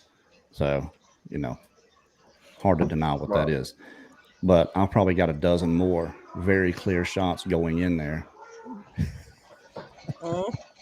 That's loud, I know. I'm fixing to go. And this is what they look like. It's this. Yeah. It's not Jack Link's Sasquatch. I said that in the film. This is what it looks like. So, I mean, I don't know if it's just Florida, but this is what they look like. All right, I'm going to go since everything's getting loud in here. Yeah. Donnie, good to see you. Larry, y'all take care, everyone. We'll see you guys tomorrow night. Yeah. Absolutely. Have a good night, buddy. Yes, sir. I'll talk to you about tomorrow. Oh, he's gone. Bye. Okay. Now I want to get this part right. So it comes to a point in the middle, like an M shape. You can imagine a receding hairline that's coming. The point is it's coming into the middle. Yeah. But the way you have the hair hanging down the forehead, it was definitely like that, but you could see the hairline through it. Okay. Where it had that little point. It was much darker but thicker. Darker but thicker, yeah. Yeah, it looked like thicker but not as long, rather. Like somebody just waking up out of bed and before they brushed the hair or do anything. That's the way it looked. Just his hair was all over the place, and it almost looked like wire. Johnny's asking, how many encounters have you had in your life so far? The close encounters, only 2. But as far as seeing them, it's been quite a few. Probably around 9 or 10. You've had stuff going on your property, haven't you? You have. Yeah. Got stuff going on there. But it's there's only 2 that were close, like real close. And this guy right here was the closest one. And the other one that was close, we were in the car. There was 4 of us, and he was. I pulled the car up because I could see the shadow of somebody standing on the other side of this ditch, and I pulled my car up as close as I could get it, and the headlight hit him. He was just a few feet, 5 feet maybe, in front of my front bumper. And Right. that's the one that I don't know if it was a Sasquatch or he had fur, but his face, his entire body was covered with like 1/2-inch fur, and just a very bizarre, very small head, very thin, like almost no lips. He just had like a slit. It was just a very, it was strange. I don't know if it was. Is that close? Yes. Yeah, that is extremely close. Annette asks, Donnie, no conical head. So what, you thought it was more rounded, did you? It was more rounded, but the back part was kind of up higher, but it wasn't pointed. It was rounded back there. But I was seeing it. The back part. What do you call that part in your head? The crown, I guess, is it? The crown. Yeah, the crown part. He had his head up, but he had his eyes like turned down at me. He was, because I was right there on him, and he'd look down, and every couple of seconds he would kind of tip his head and look right at me, and then he'd pull his head up and he'd start that snarling, growling again. And the only time I would see it is when he leaned his head toward me, like he wanted me to know, hey, I'm looking at you. That's kind of the way it seemed. But I only seen that part, the crown part of it, maybe 4 or 5 times. It wasn't a lot. I was mainly looking at him. If you could see me on camera, I had like this view, which you guys see me now. That's what I was looking at. Okay. Like he was looking down his nose at me. It was like he was trying to belittle me, like that holier than thou look to him.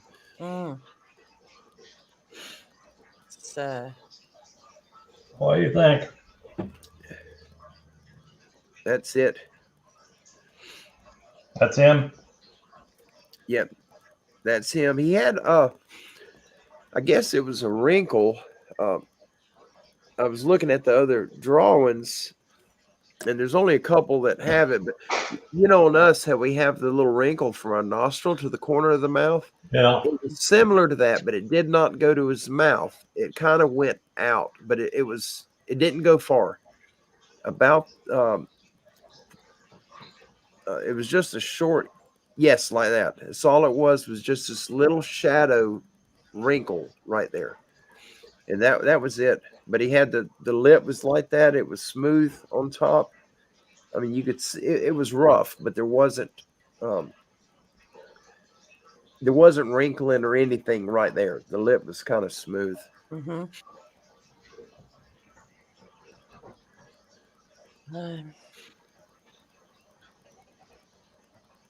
Like that? Just like that. Just like that. I like to hear it.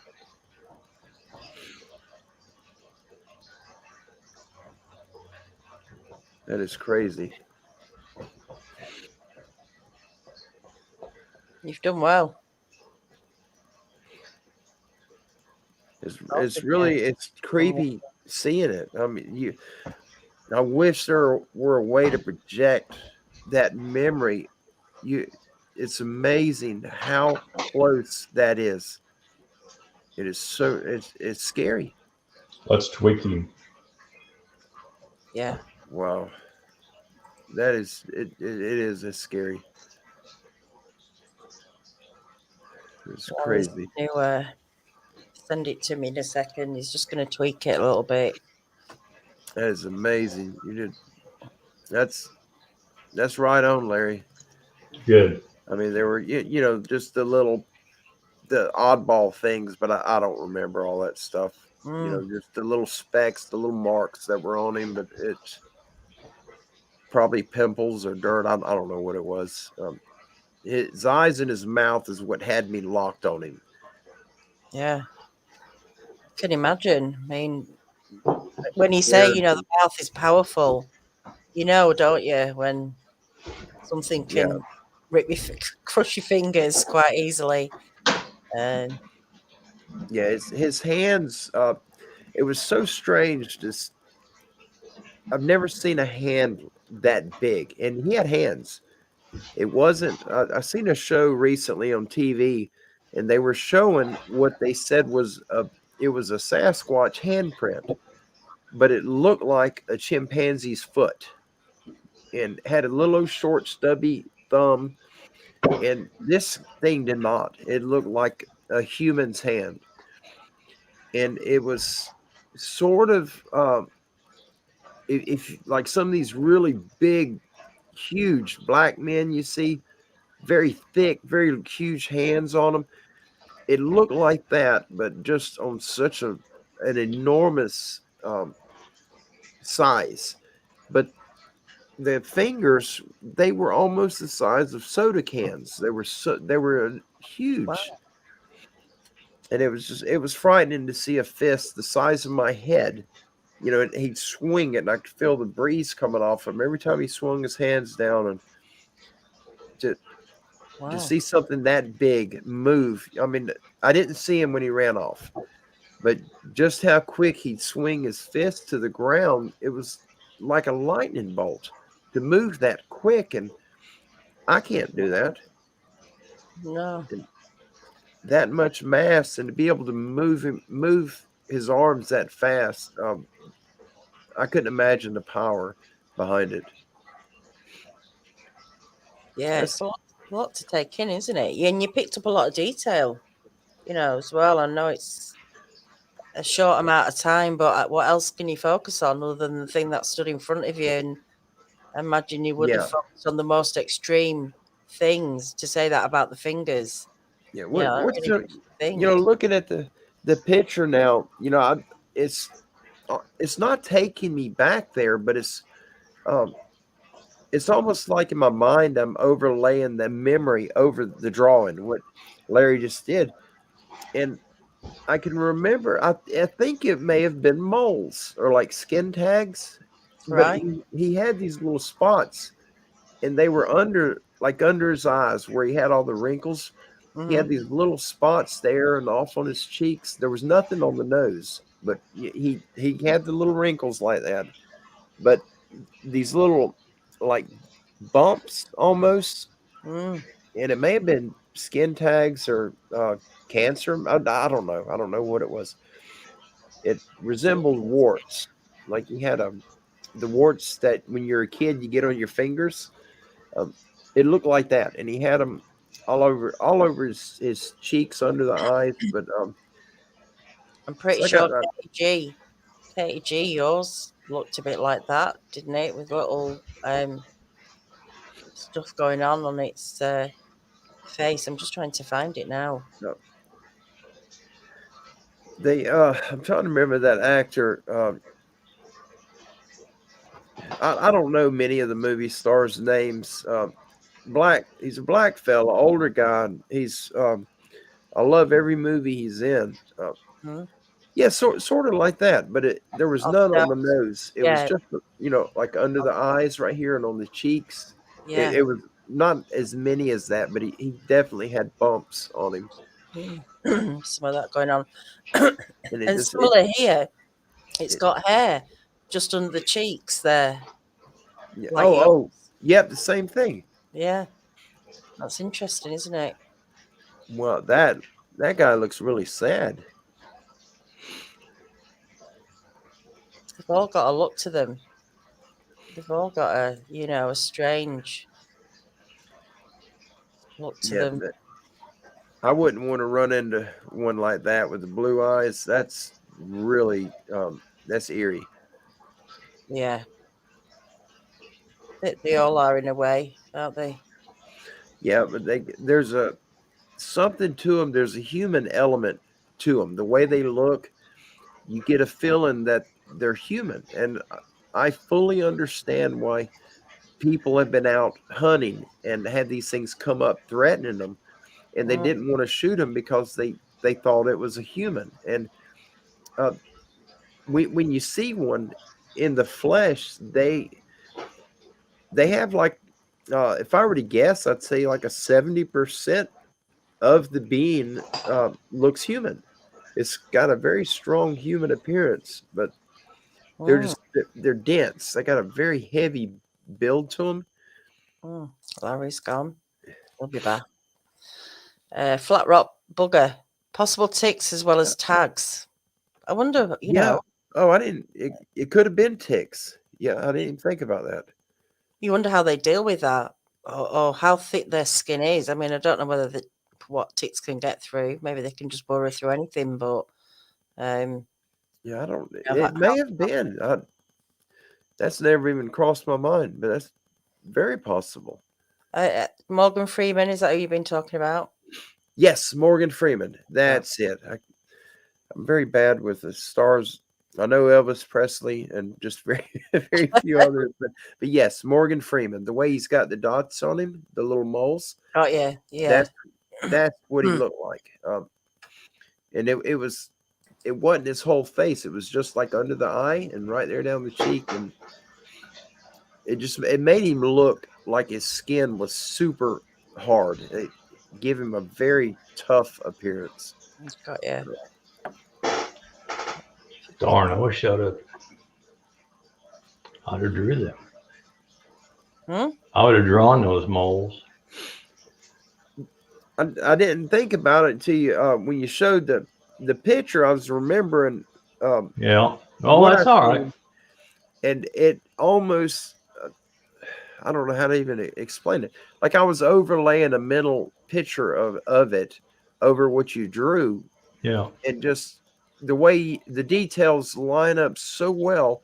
And that's when I remembered them, the moles or ticks, or what one of the guys just Flat Rock Booger said, possibly ticks. And it could have been, but it wasn't on the nose like the one drawing, Danielle. Yeah. It was just under the eyes on the cheek. Yeah, that drawing. It wasn't.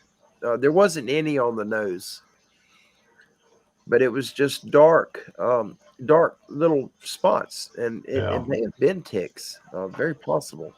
Could have been. I mean, right. I've got Larry's drawing. Now he's tweaked it. Just give me 1 second. So that is. There we go. It's scary. If the body were attached to it, it would be what I ran into that night. But that's his face and head all day long. And he had the eyes look out of proportion on the drawing here, but that's what I seen. The eyes were so big, they were not right for the head. They were too big, and it's like Carrie had said last year. Maybe it was the night vision eyes. They got the big eyes for being a nocturnal creature, and it makes sense. Like an owl, they got enormous size.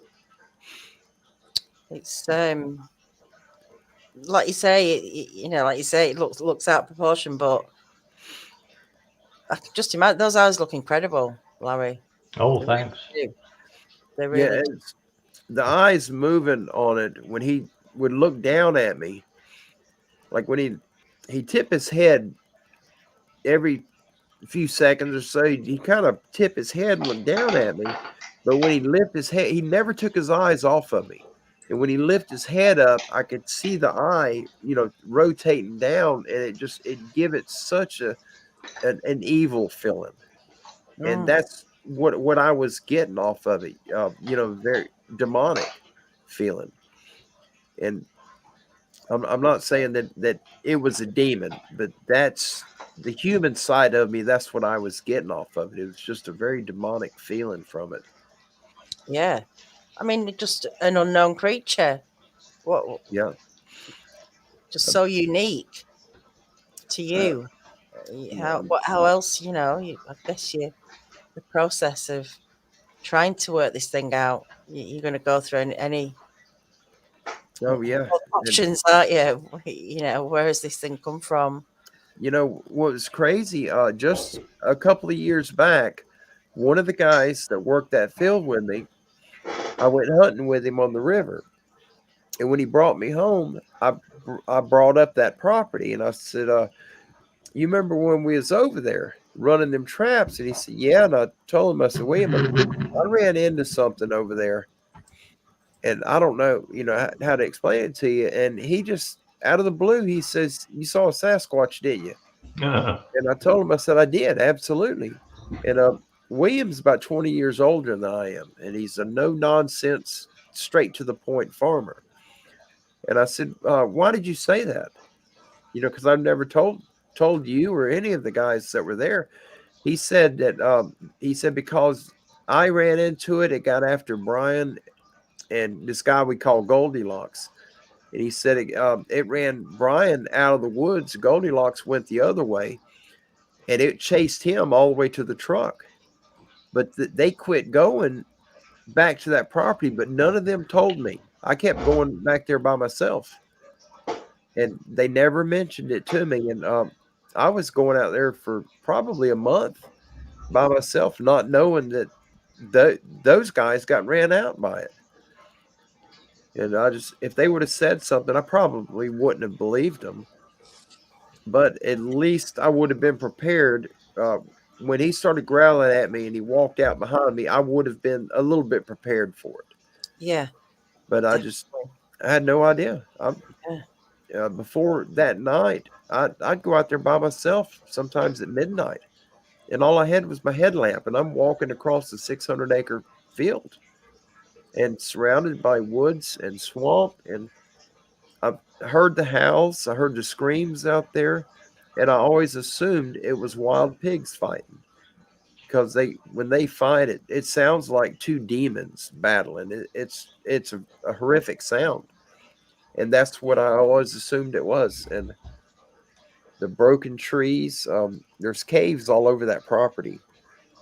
And I didn't know. But Who did you tell? Who did you tell after that encounter?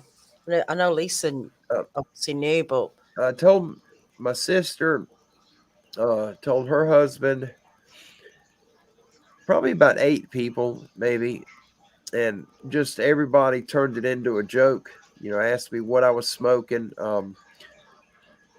if I was drunk or if I had too much to drink. And the people that I trusted, with my life, made a joke out of it. And I quit. I just ain't telling nobody. It just ain't worth it. The people that I love and I have faith in, and they know I'm serious. And I try to tell them, I'm not kidding. I didn't see something at 200 yards away and assumed it was something. This thing was, 30 inches from me.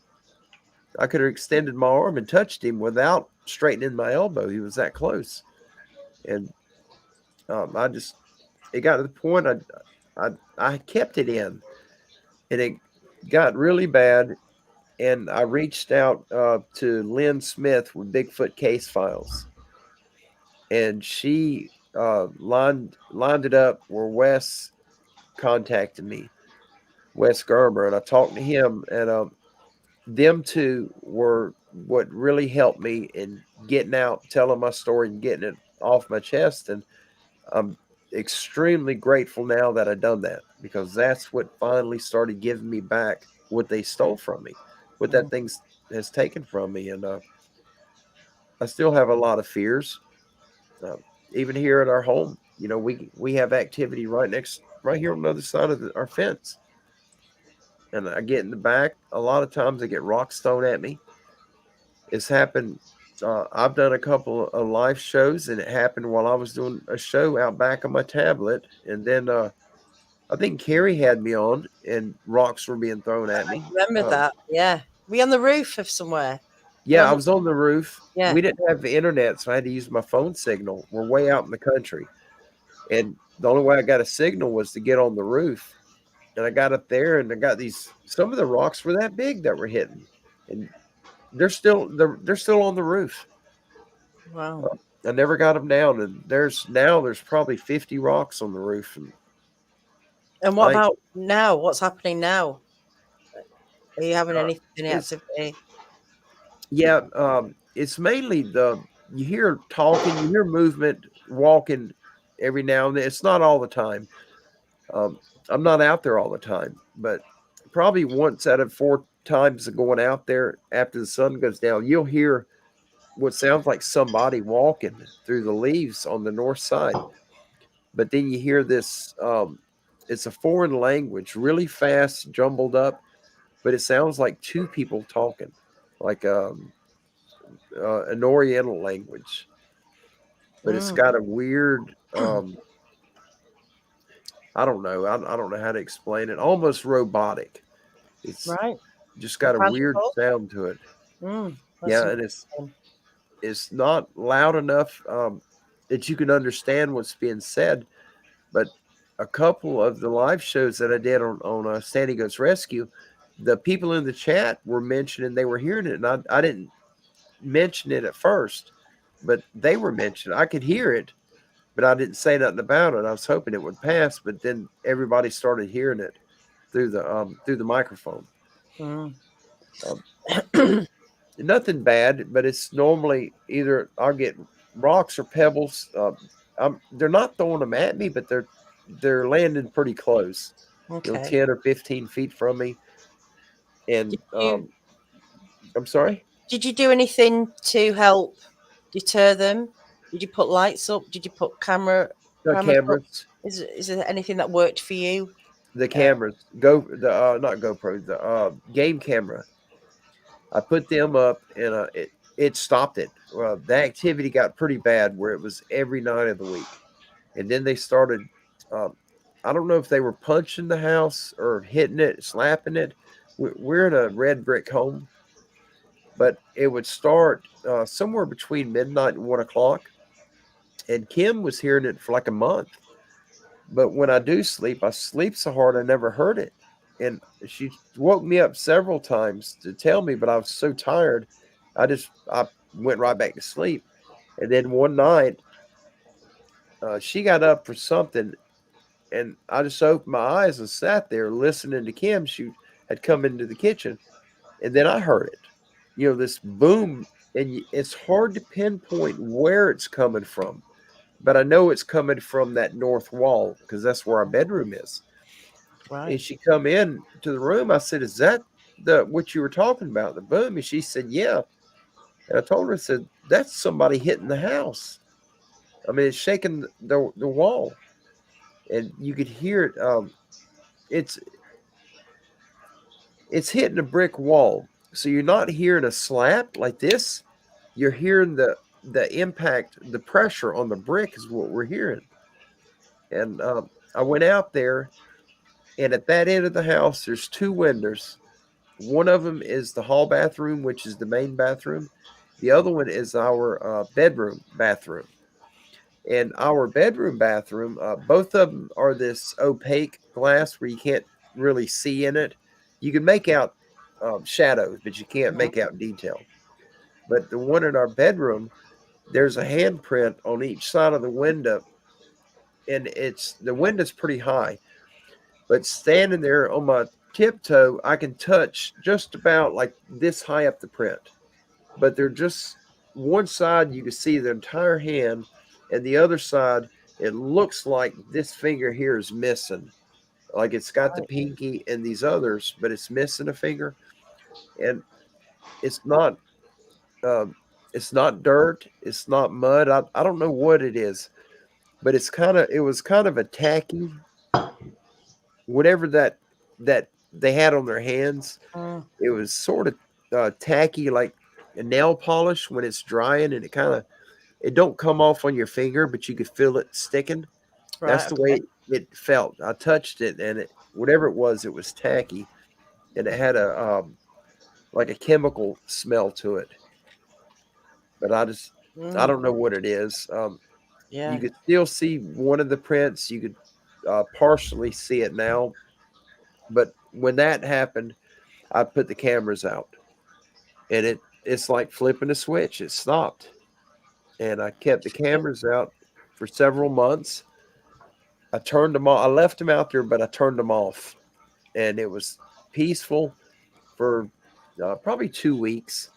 And so I took I had 4 cameras up. I took 2 of them down, and everything was good.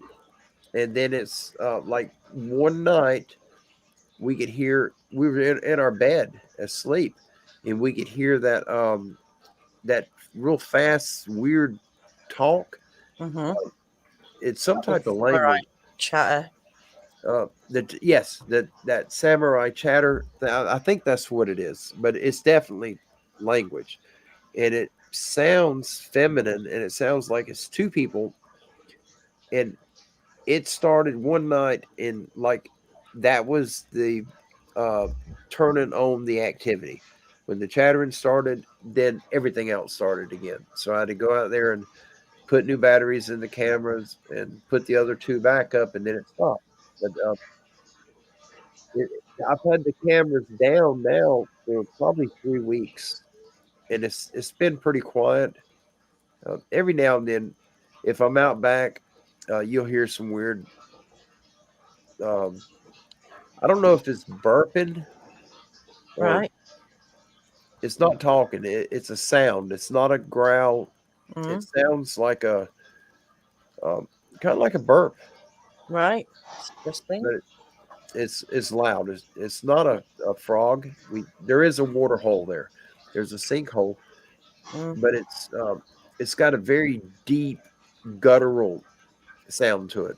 But it just sounds like a burp. I don't know. I don't know. Could be an animal. Mm. Uh, Yeah, I've not heard of that.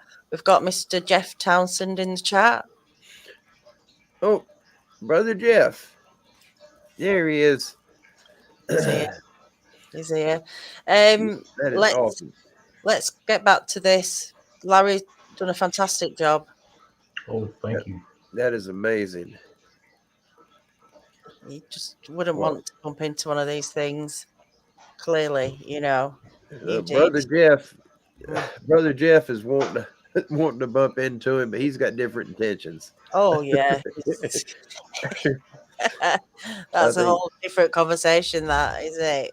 I think Jeff's about the only man I know of that's brave enough to face one of Go out those things. there and Yep. yeah, definitely. Absolutely.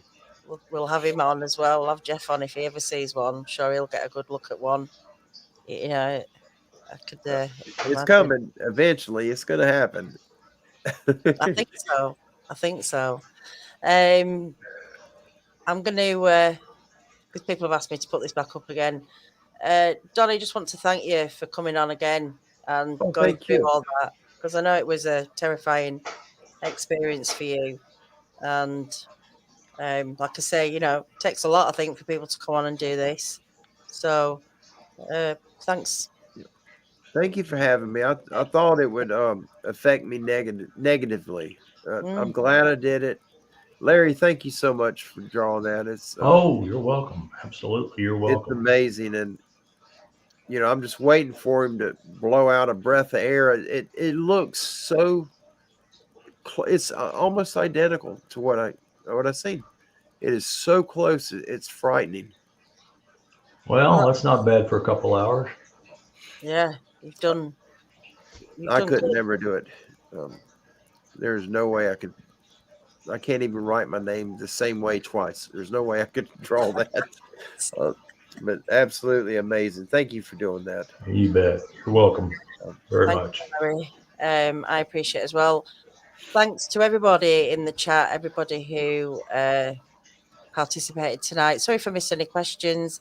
Kerry asked before how Bo's doing. Bo's out there making lots of little bows, left, right, and centre. He's a whore dog. Yes, he is. Yeah, goat. Oh, Whore dog. Anything Jack, that moves. Oh. Okay. So yeah, Jeff, he has. Oh, sorry, Mike. Jeff said he's got you back. Jeff definitely will have you back, won't he? Yeah, absolutely. And you know, I trust Jeff with my life, and that's the absolute truth. I love that man, and he's part of our family.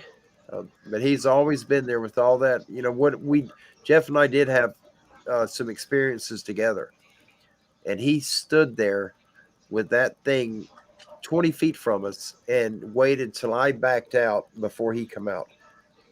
And at one point, he was in the woods with that thing by himself while I got down by the lake. When Jeff says that he's got your back, you can count that as gold. He absolutely does. And I'm so 100%. grateful. 100%. He's a great guy. He knows I love him. Guys, I've put the link up there. Please consider donating to Larry's Wildlife Fund. We give something to Larry for doing this. This is what he does to raise money to keep his rare and exotic creatures alive, including that thing behind him. It looks like it's ready to come up for something to eat. It ate 3 rats. I think it wants more. It looks like it's going to start coming up. Daniela, could you email me Larry's information? Yeah, definitely. Definitely. And if you don't mind me having your email, Larry, is that all right? No, absolutely. Yeah. I will put you in touch. So once again, guys, we'll leave with this. Thanks again. I'm going to take that off there. We'll see you tomorrow night on Wednesday Encounters, everyone. So thanks again, Larry. Thanks, Donnie. Thanks, everyone. And see you soon.